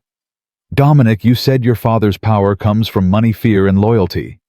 We can't touch his money right now, and we can't shake his soldiers' loyalty. But fear? Fear we can use." Dominic's eyes lit with understanding. "If we can take out their leader, they'll scatter. Professional soldiers follow orders, but mercenaries follow paychecks. If the man giving orders is dead, they'll cut their losses and run. It's a gamble. Everything is a gamble now." Genevieve gripped her weapon tighter. "But I'd rather gamble on us than on running." The footsteps were getting closer. Through the trees, she could see flashlight beams cutting through the morning mist. Dominic looked at Alexei. "Can you identify the commander?" "Big man, scar on his neck. He'll be in the back directing operations." "Then that's our target." Dominic turned to Genevieve. "When I give the signal, you run for the river. Don't look back. Don't stop. I'm not leaving you. You're not leaving me. You're getting to safety so we can finish what we started." His hand cupped her face, his thumb brushing her cheekbone. "I'll find you, Genevieve. I promise. But right now, I need you to trust me." She looked into his eyes. Those storm-gray eyes that had watched over her for 6 years, that had seen her at her weakest, and still believed she was strong. "I trust you," she said. "But if you die, then you burn them all." His voice was fierce. "You take that folder, and you destroy Viktor Sokolov and everyone who ever worked for him. You don't stop until there's nothing left but ashes." "Dominic." He kissed her. It wasn't gentle, it wasn't romantic. It was desperate and fierce and full of everything they had never said to each other. Every word that had been locked away for 6 years, finally breaking free. When he pulled back, his eyes were blazing. "Now run!" He pushed her toward the river and disappeared into the forest, Alexei right behind him. Seconds later, gunfire erupted, sharp, controlled bursts that she recognized as Dominic's weapon. Genevieve ran. Branches whipped at her face, roots tried to trip her feet, but she kept running. Behind her, the sounds of battle grew fainter. Shouts. Gunfire, the bark of confused dogs. She didn't look back. She couldn't look back. She reached the river just as the sun broke fully over the horizon, painting the water gold. For a moment she stood there gasping for breath, her heart pounding in her chest. Then she heard it, a single gunshot, louder than the others. Final. "Dominic?" she whispered. She waited. 1 minute, 2, 3. The forest had gone silent. Genevieve closed her eyes. She thought about Marcus on his knees in the ballroom. She thought about Lorraine screaming that she was nothing. She thought about 3 years of humiliation, of silence, of hoping for love that never came. And she thought about Dominic. His hands on her face, his lips on hers, his voice fierce and full of faith. "You burn them all." When she opened her eyes, they were dry. She turned and began walking along the riverbank, heading east toward Vienna. The folder was still in her jacket, pressed against her heart like a loaded weapon. She had a war to win, and God help anyone who stood in her way. Genevieve walked for 7 hours. She didn't stop when her feet began to blister. She didn't stop when hunger clawed at her stomach or when exhaustion made her vision blur. She kept moving one foot in front of the other because stopping meant thinking, and thinking meant remembering that single gunshot echoing through the forest. By the time she reached the outskirts of Vienna, the sun was setting, painting the sky in shades of orange and red that looked too much like blood. She found a payphone, one of the last in the city, and dialed a number she had memorized years ago but never thought she would use. It rang twice. Hartwell Global Security, state your authorization code. Delta 79 Alpha. Her voice was hoarse, barely recognizable. This is Genevieve Hartwell. I need extraction. There was a pause. Then, Miss Hartwell, we've been trying to reach you for hours. The estate? I know about the estate. I need a secure location in Vienna, somewhere off the grid. Can you do that?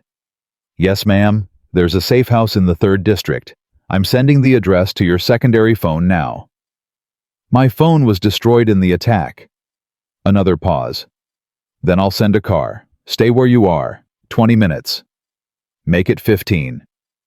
She hung up and leaned against the phone booth, her legs finally giving out. The folder was still pressed against her chest, the edges digging into her ribs. The only thing that mattered now, the only weapon she had left. Dominic's face flashed through her mind, his eyes in the darkness of the SUV. His voice. I love you, Genevieve. I have loved you since the moment I saw you crying in your father's chair. She pressed her hand against her mouth, stifling the sob that threatened to escape. Not now. Not yet.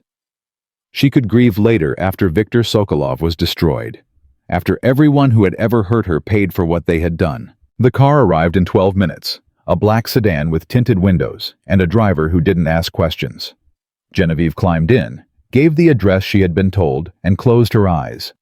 When she opened them again, they had stopped in front of a nondescript apartment building in a quiet neighborhood. The driver handed her a key card and a burner phone. 3rd floor apartment 7B. There's food in the refrigerator and clean clothes in the closet. Security team will be here within the hour. Thank you. She climbed the stairs slowly, her body protesting every movement. The apartment was small, but clean, with bare walls and minimal furniture. A soldier's quarters designed for function rather than comfort. She locked the door behind her, activated the security system, and collapsed onto the couch. For a long moment, she just lay there staring at the ceiling. The events of the past 48 hours played through her mind like a nightmare she couldn't wake from. The ballroom, the explosion, the forest, that single final gunshot. Her phone buzzed. She looked at the screen. An unknown number. Her finger hovered over the reject button. Then she answered. Miss Hartwell. The voice was deep-cultured with an Eastern European accent that sent ice down her spine. I've been looking forward to this conversation. Viktor Sokolov. Genevieve sat up slowly, her hand tightening around the phone. How did you get this number? I have sources everywhere, Miss Hartwell. Surely you've realized that by now. He chuckled a warm, grandfatherly sound that made her skin crawl. I must say your performance in Atlanta was impressive. Theatrical perhaps, but effective. You destroyed that pathetic family in a single evening. I can appreciate that kind of ruthlessness. What do you want? Straight to business. I like that. Victor's voice hardened slightly. You have something that belongs to me, Miss Hartwell. A folder of documents that could cause me considerable inconvenience. You mean the evidence of your arms dealing your human trafficking, the dozens of politicians you've bribed? Genevieve's voice was steady, even though her hands were shaking. Is that what you're looking for? Among other things. Victor paused. I'm prepared to offer you a deal, Miss Hartwell. Return the documents, and I'll allow you to live. I'll even leave your little company alone. You can go back to your billions and your board meetings, and we'll pretend this unfortunate misunderstanding never happened. And if I refuse, then I will find you. I will take the documents by force, and I will make sure your death is slow enough that you have time to regret every choice that led you to this moment. His voice dropped to a whisper. I'm told you became quite close to my son during your time together. Perhaps I'll start with him. Let you listen while I... He's dead. The words came out flat, emotionless. Your men killed him in the forest this morning. Silence on the other end. Then softly. Did they... I heard the shot myself. And you saw the body. Genevieve felt her heart clench. What? My dear Miss Hartwell. Victor's voice was almost gentle now, like a teacher correcting a naive student. My son is many things, but he is not easy to kill. I trained him myself after all. If you didn't see a body, then you don't know anything. Hope flared in her chest, dangerous and desperate. She crushed it down. You're lying. You're trying to manipulate me. Perhaps. Or perhaps I'm telling you the truth because it serves my purposes. Victor chuckled again. Either way, you have 24 hours to return my property. After that, I will burn down everything you love, starting with that quaint little safe house in Vienna's 3rd district. The line went dead. Genevieve sat frozen, the phone still pressed to her ear. He knew where she was. He had known all along. The safe house wasn't safe. Nothing was safe, not anymore. She forced herself to move. Grabbed the folder, the burner phone, a jacket from the closet. She was at the door when it burst open. She raised her weapon finger on the trigger and stopped. Dominic stood in the doorway. He was covered in blood. His left arm hung at an awkward angle, clearly broken. There was a gash across his forehead that had soaked half his face in crimson. But he was alive. He was standing. He was looking at her with those storm-gray eyes that she had thought she would never see again. Dominic? His name came out as a whisper, a prayer, a sob all at once. You're alive. How are you? Later. He pushed past her, checking the windows, the corners, the exits. We need to move. They know this location. I know. Victor called. I heard. Dominic winced as he moved his broken arm. There's a car downstairs. Alexei's driving. We have maybe 5 minutes before they surround the building. Alexei survived. Barely. Dominic grabbed her hand, pulling her toward the door. We all survived, Genevieve, by the skin of our teeth, but we survived. They ran down the stairs together, Genevieve's hand locked in his. Every step sent pain shooting through her blistered feet, but she didn't care. He was alive. That was all that mattered. The car was waiting at the curb, engine running. Alexei was behind the wheel, his face pale and drawn, a bloody bandage wrapped around his shoulder. In now. He hit the accelerator before the door was fully closed, sending the sedan screeching down the narrow street. Where are we going? Genevieve asked, bracing herself against the seat as Alexei took a corner at 60 miles per hour. The airport, Dominic said. Private hangar, there's a jet waiting. A jet to where? The Carpathian Mountains. Dominic's eyes met hers. We're finishing this tonight, Genevieve. The summit is happening in 6 hours. If we're going to destroy the syndicate, it has to be now. You can barely stand. Your arm is broken. You've lost... I've lost nothing that matters. His good hand found hers, squeezed tight. I told you I would find you. I told you we would finish this together. I keep my promises. Dominic, do you trust me? She looked at him, bloody, broken, barely holding together, and felt something shift inside her chest. Not the cracking she had felt before when everything was falling apart. This was different. This was pieces coming together. This was becoming whole. Yes, she said. I trust you. Then trust me now. He leaned closer, his forehead resting against hers. We're going to walk into my father's castle. We're going to access his server. We're going to freeze every account, expose every crime, and burn his empire to the ground. His voice dropped to a whisper. And then we're going to walk out together, and we're going to spend the rest of our lives forgetting that any of this ever happened. That's a lot of promises. I have a lot to make up for. He kissed her forehead gently. 6 years of watching you from a distance. 6 years of wanting to say something and staying silent. I'm done being silent, Genevieve. The airport appeared ahead of them, a private facility on the outskirts of the city, away from the commercial terminals and the crowds. Alexei drove straight onto the tarmac, where a sleek Gulfstream jet sat waiting, its engines already warming. They boarded quickly, Dominic leaning heavily on Genevieve's shoulder as they climbed the stairs. Inside, a medic was waiting, a young woman with steady hands and no questions. She went to work on Dominic immediately, setting his arm, cleaning his wounds, administering painkillers that he waved away. "I need to stay sharp," he said. "Give me the minimum." "You need to stay alive," the medic countered. "Your body is in shock. If you don't rest, I'll rest when Viktor Sokolov is in handcuffs." Dominic stood up, testing his newly splinted arm. "How long until we reach the castle?" 2 hours, Alexei said from the cockpit doorway. "Maybe less if the weather holds."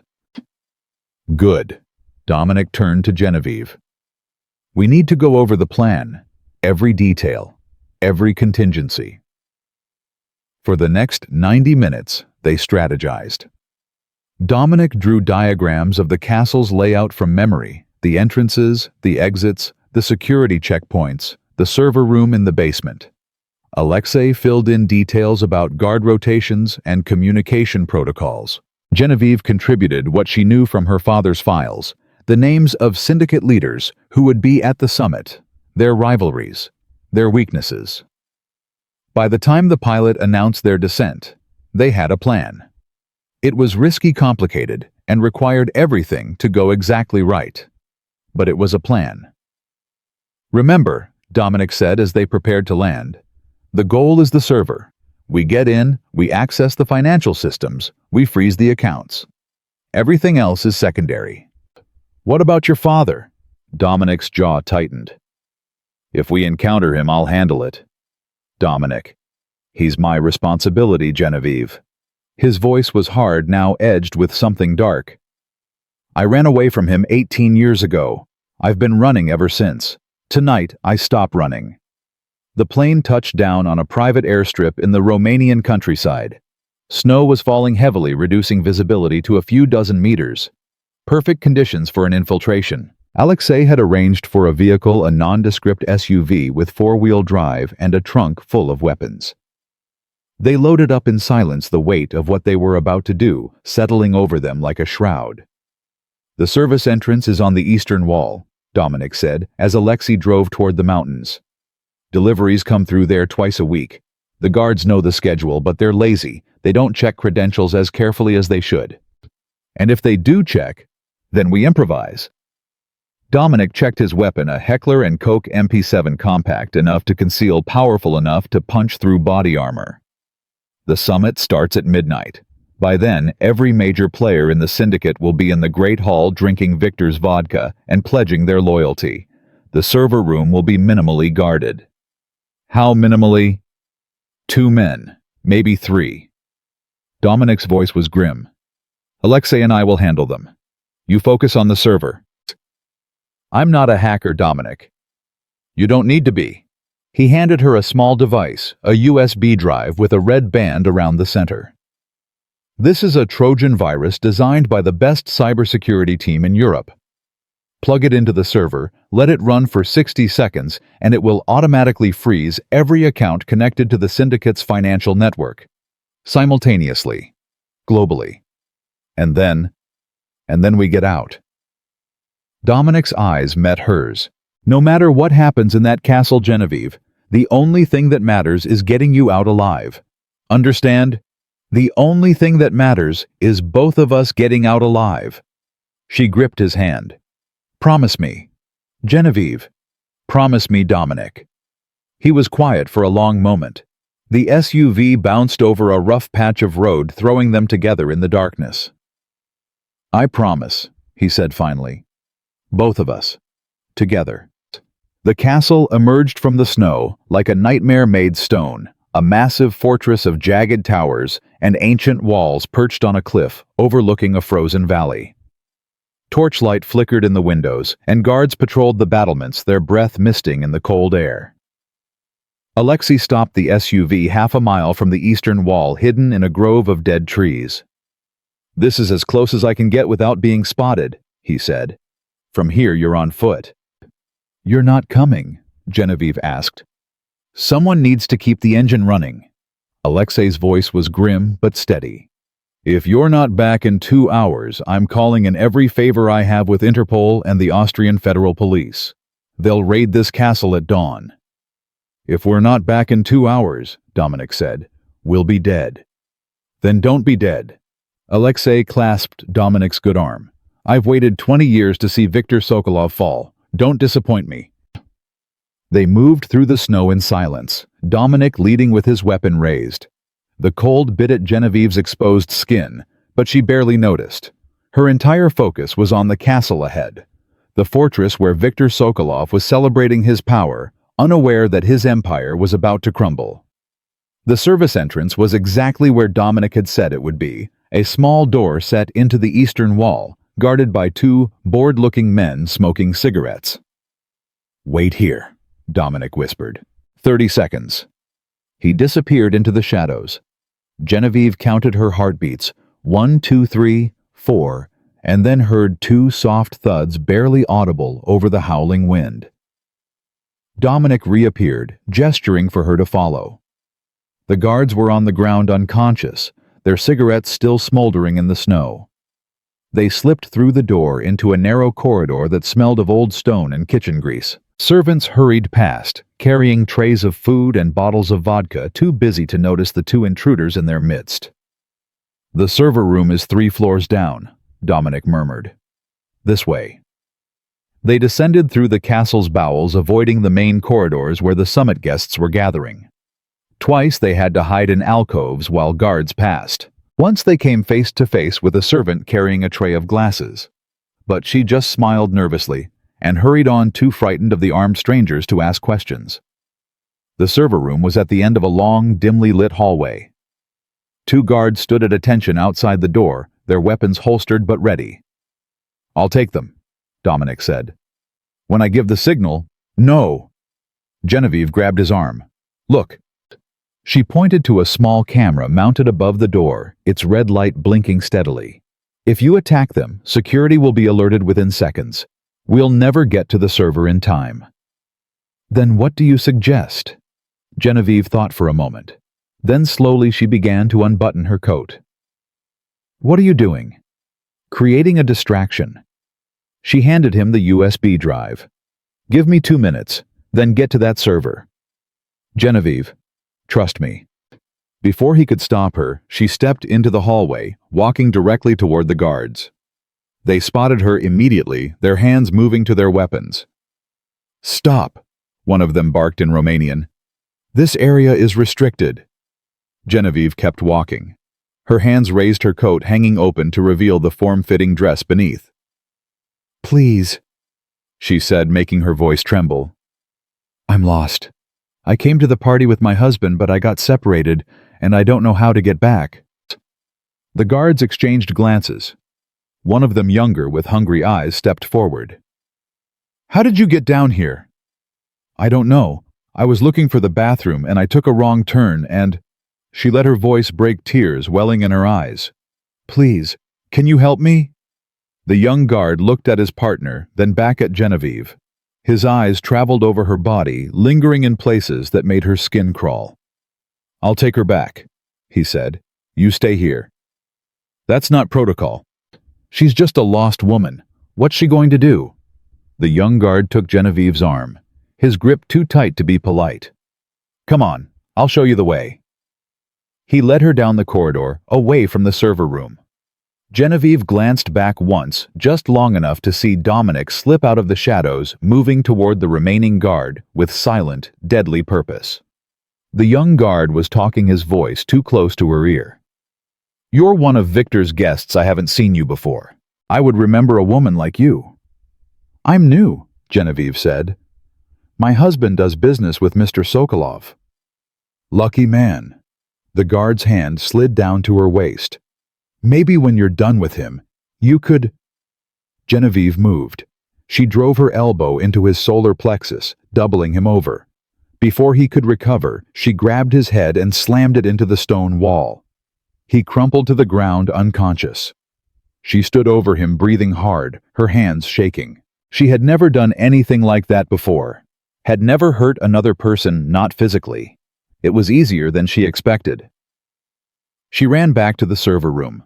The door was open now, the second guard sprawled on the floor beside his partner. Dominic was inside, standing before a wall of humming servers, the USB drive already inserted. 40 seconds, he said, watching the progress bar on a small screen. 35. Did it work? It's working.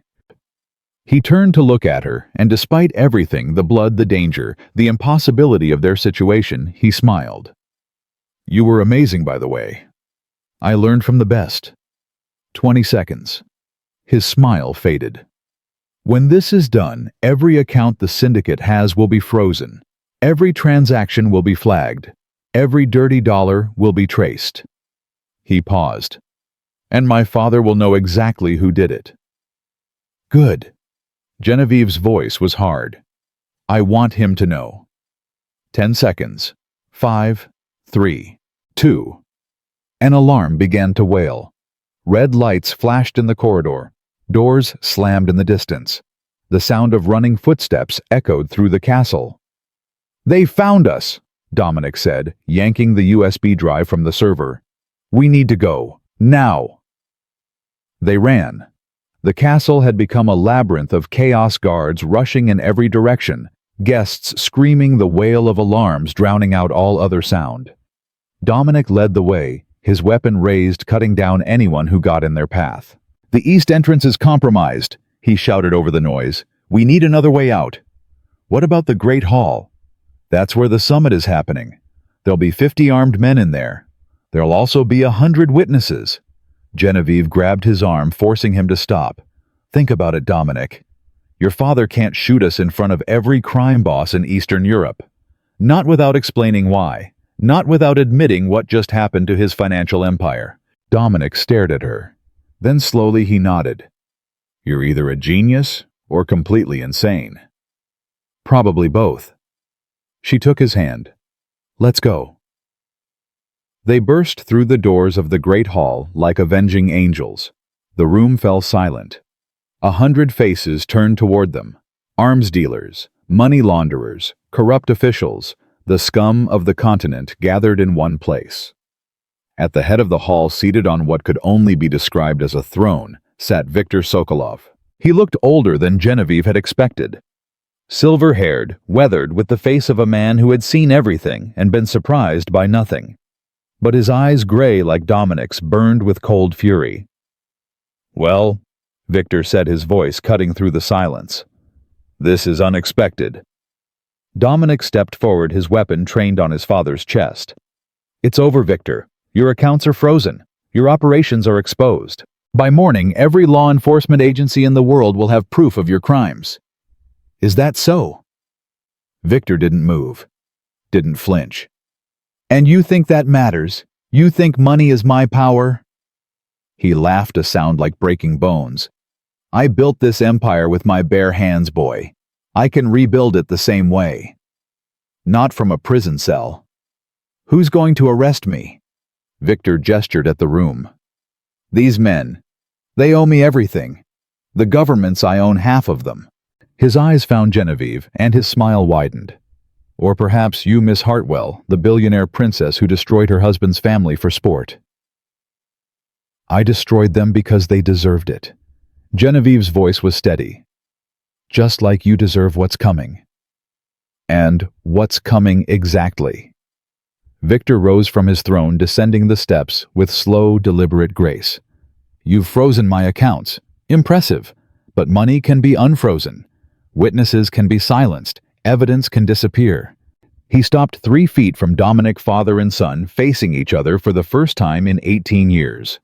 The only thing that can't be undone is death. He pulled a gun. Dominic moved faster.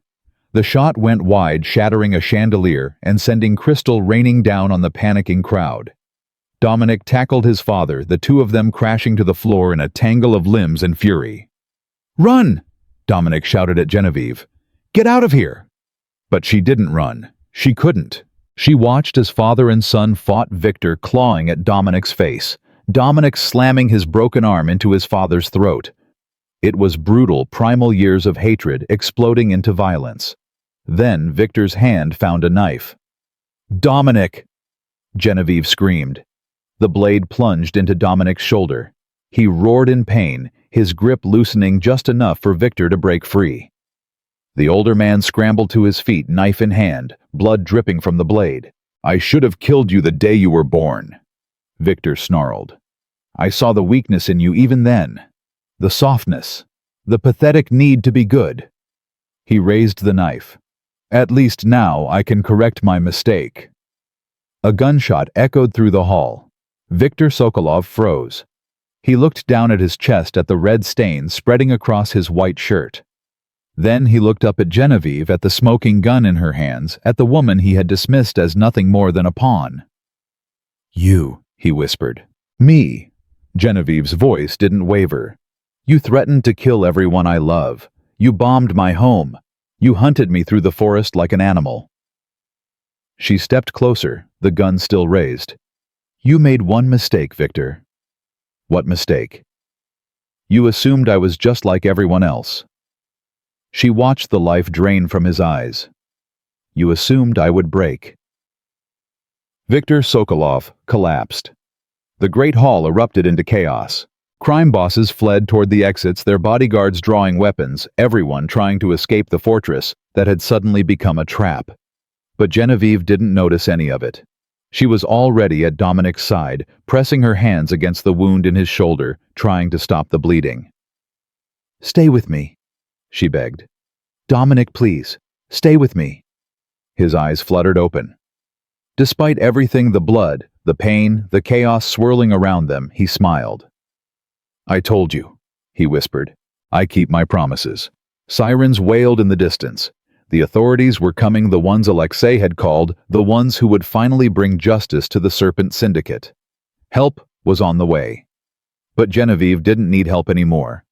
She had saved herself. So, the helicopter touched down on the roof of Vienna General Hospital at 4:47 a.m. Genevieve hadn't let go of Dominic's hand since they left the castle. Through the chaos of the Interpol raid, through the frantic medical evaluation in the helicopter, through the blur of lights and sirens and shouting voices, she held on.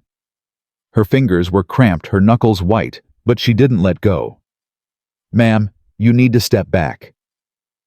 A trauma surgeon was running alongside the gurney, his face grim. "We need to get him into surgery immediately." "I'm not leaving him." "Ma'am, I said I'm not leaving him."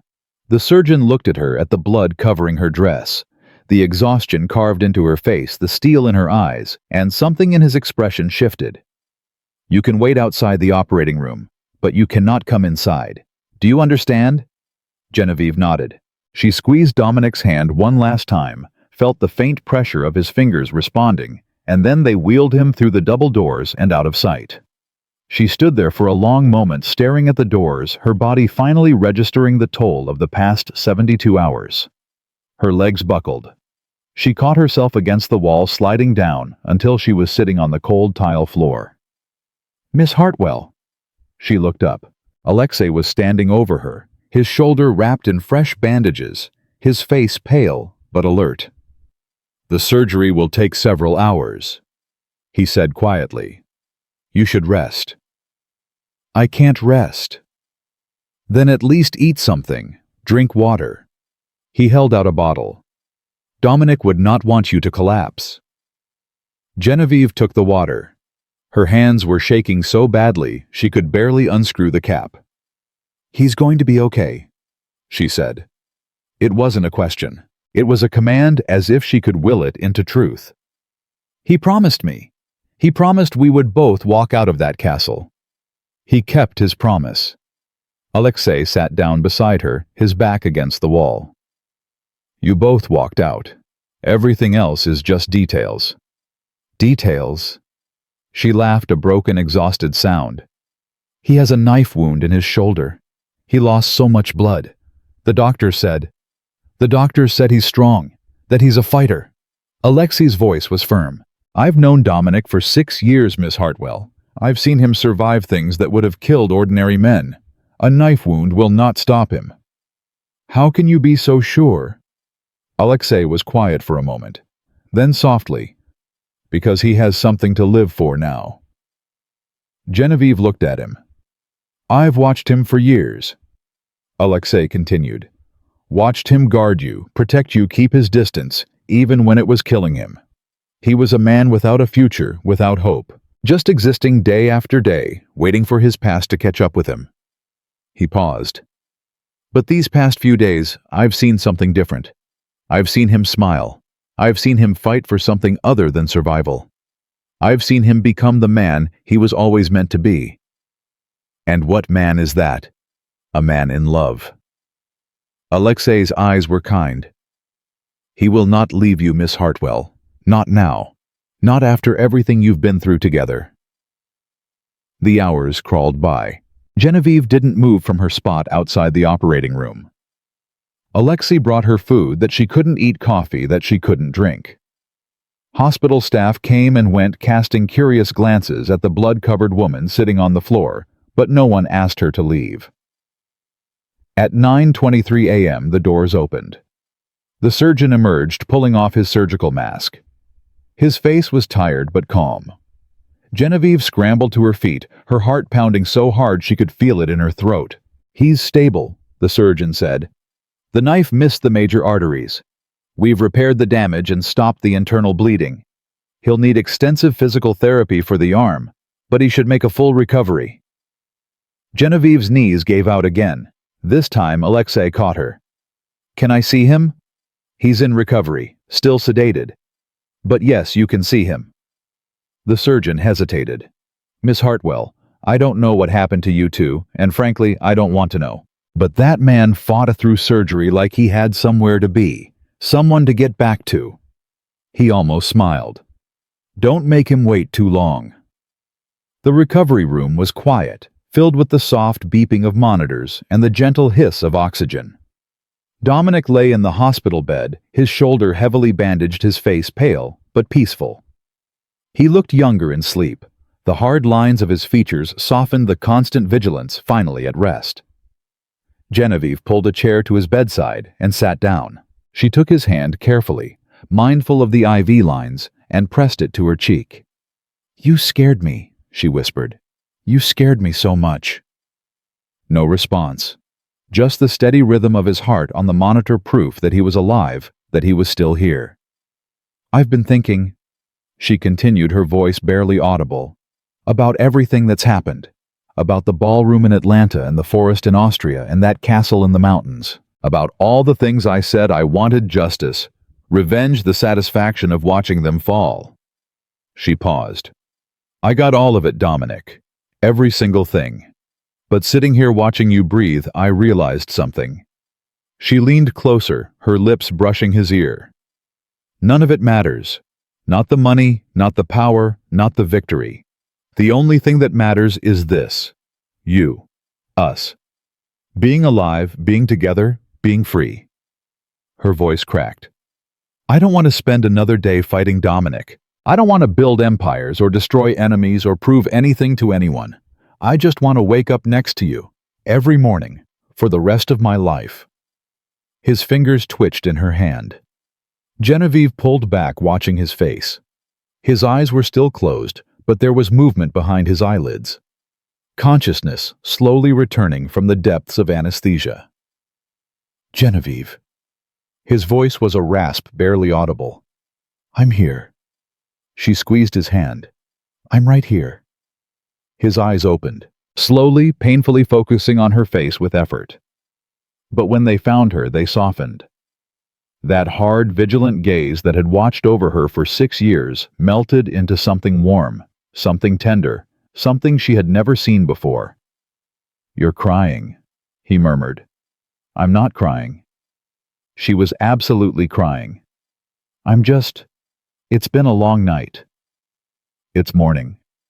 Then it's been a long morning. He smiled, a small, exhausted smile that lit up his entire face. Come here. She leaned down, and he lifted his good arm, wrapping it around her shoulders, pulling her close. She rested her head on his chest, careful not to disturb the bandages, and listened to his heartbeat.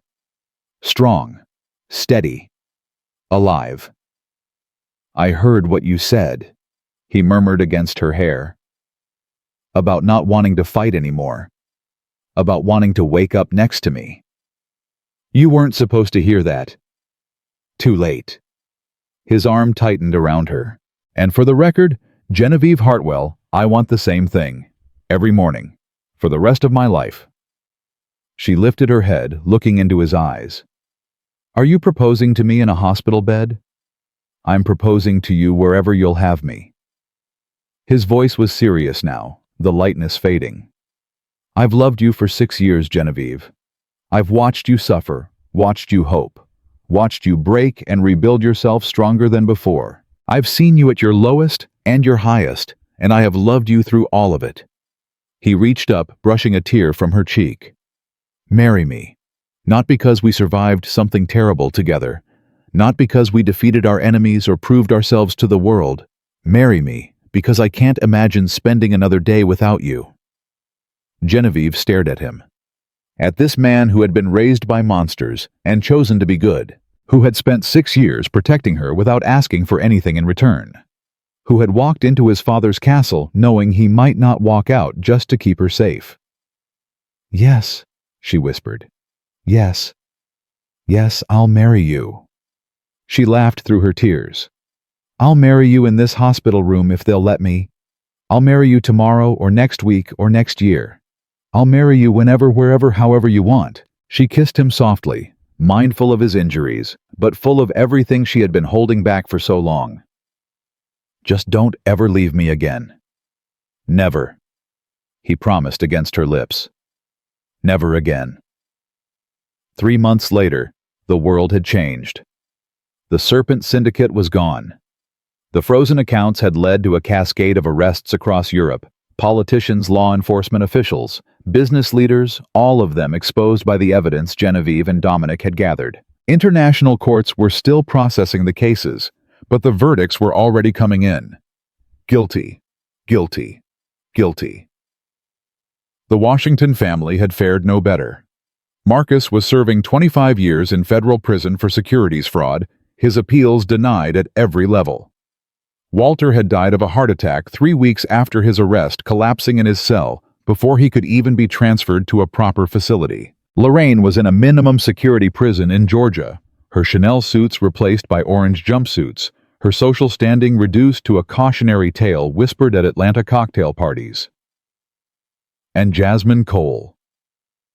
The last Genevieve had heard, she was working as a waitress in a diner in New Jersey, her family's fortune seized by creditors, her dreams of marrying into wealth shattered along with everything else.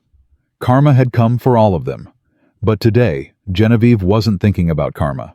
She was standing on the terrace of a villa in Santorini, watching the sun set over the Aegean Sea, feeling the warm breeze on her skin and the weight of a simple platinum band on her finger. "You're thinking again." She turned. Dominic was walking toward her, 2 glasses of wine in his hands. His shoulder had healed well. Physical therapy had restored most of his mobility, and the scar was fading. He moved easily now without the tension that had defined him for so long. He looked peaceful, happy. "I'm allowed to think," she said, accepting the wine. "I'm a businesswoman. Thinking is what I do." "You're supposed to be on your honeymoon. Thinking is prohibited." "Who made that rule?" "I did. Just now." He slipped his arm around her waist, pulling her close. "What were you thinking about?" Genevieve was quiet for a moment, watching the sun sink toward the horizon. "I was thinking about how strange life is. A year ago I was scrubbing floors in the Hamptons. Atlanta." "Atlanta, right." She smiled. "A year ago I was scrubbing floors in Atlanta, pretending to be invisible, hoping that someday my husband would notice me. And now..." She gestured at the view, the villa, the ring on her finger. "Now I'm here. With you. And everything that happened, all the pain, all the humiliation, all the terrible, awful moments somehow led me here." "Do you regret it?" "The pain." She considered the question. No, I don't think I do.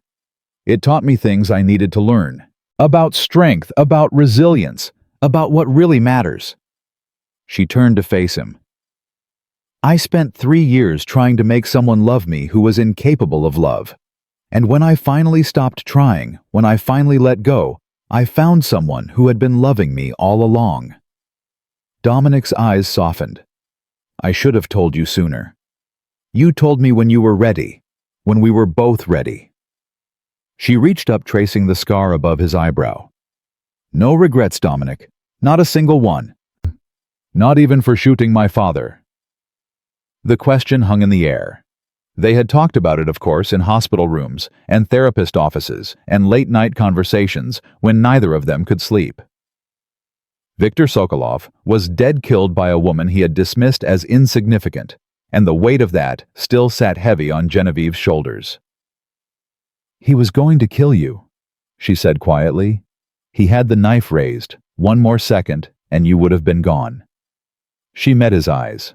I would do it again, Dominic. 1,000 times. I would burn down the entire world to keep you safe. I know.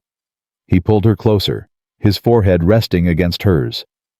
That's why I married you. She laughed, a real laugh, bright and free, the kind she hadn't been able to make for years. I thought you married me for my money. I married you for your money, your power, your devastating intelligence, and your willingness to commit violence on my behalf. He grinned. The fact that you're beautiful is just a bonus. Flatterer. Realist.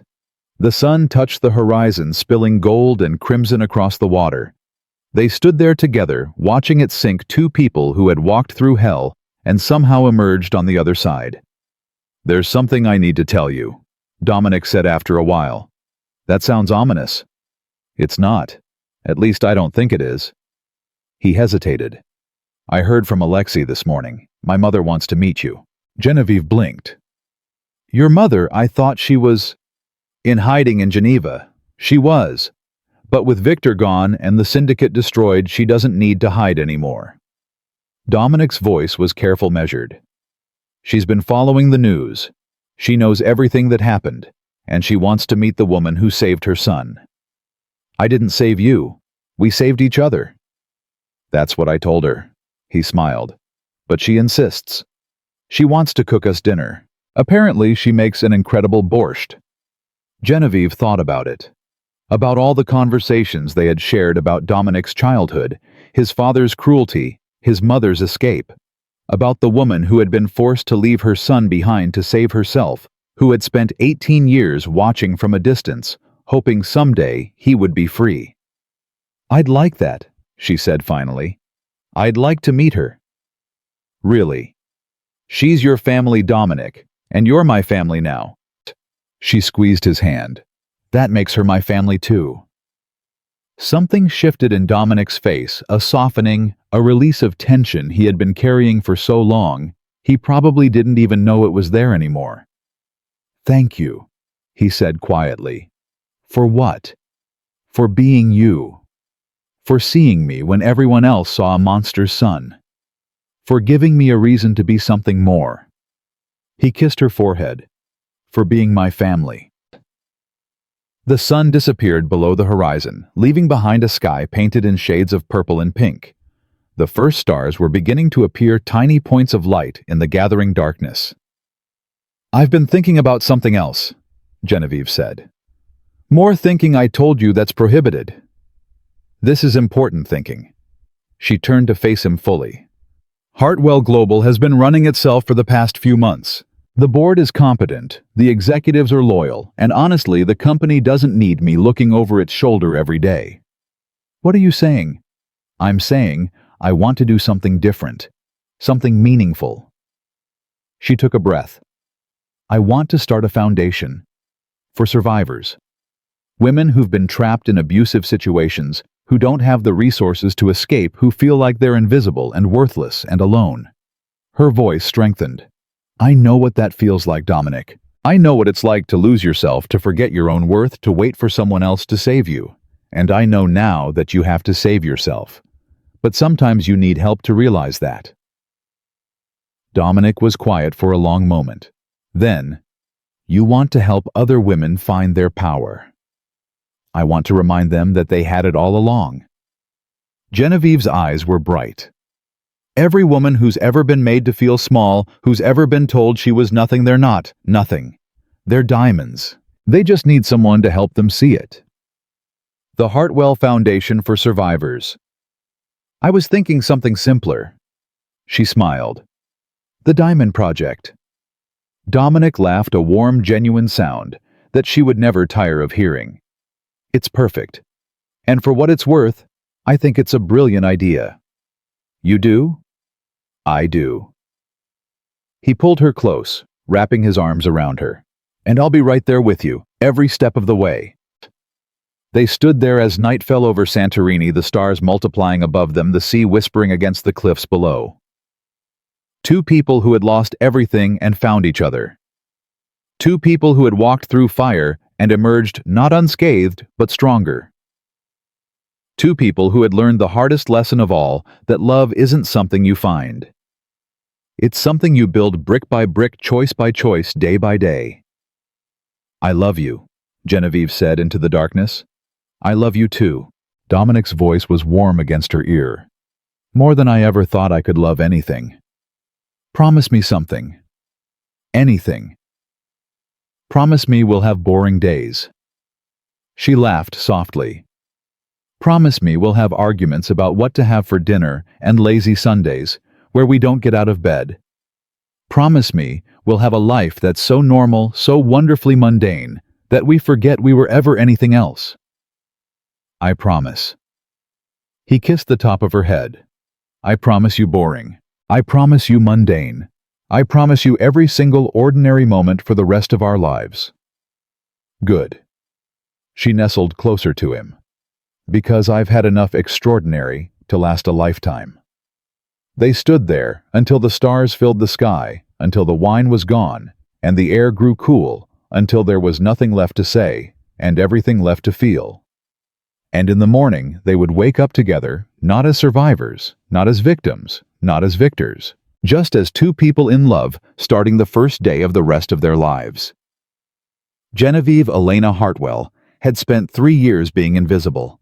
She had scrubbed floors and served champagne and smiled through humiliation, waiting for someone to see her worth. But in the end, she hadn't needed anyone to see it. She had found it herself. And that made all the difference. Because diamonds don't need permission to shine. They don't need validation or approval, or someone else's love to know their value. They just are brilliant, unbreakable, eternal.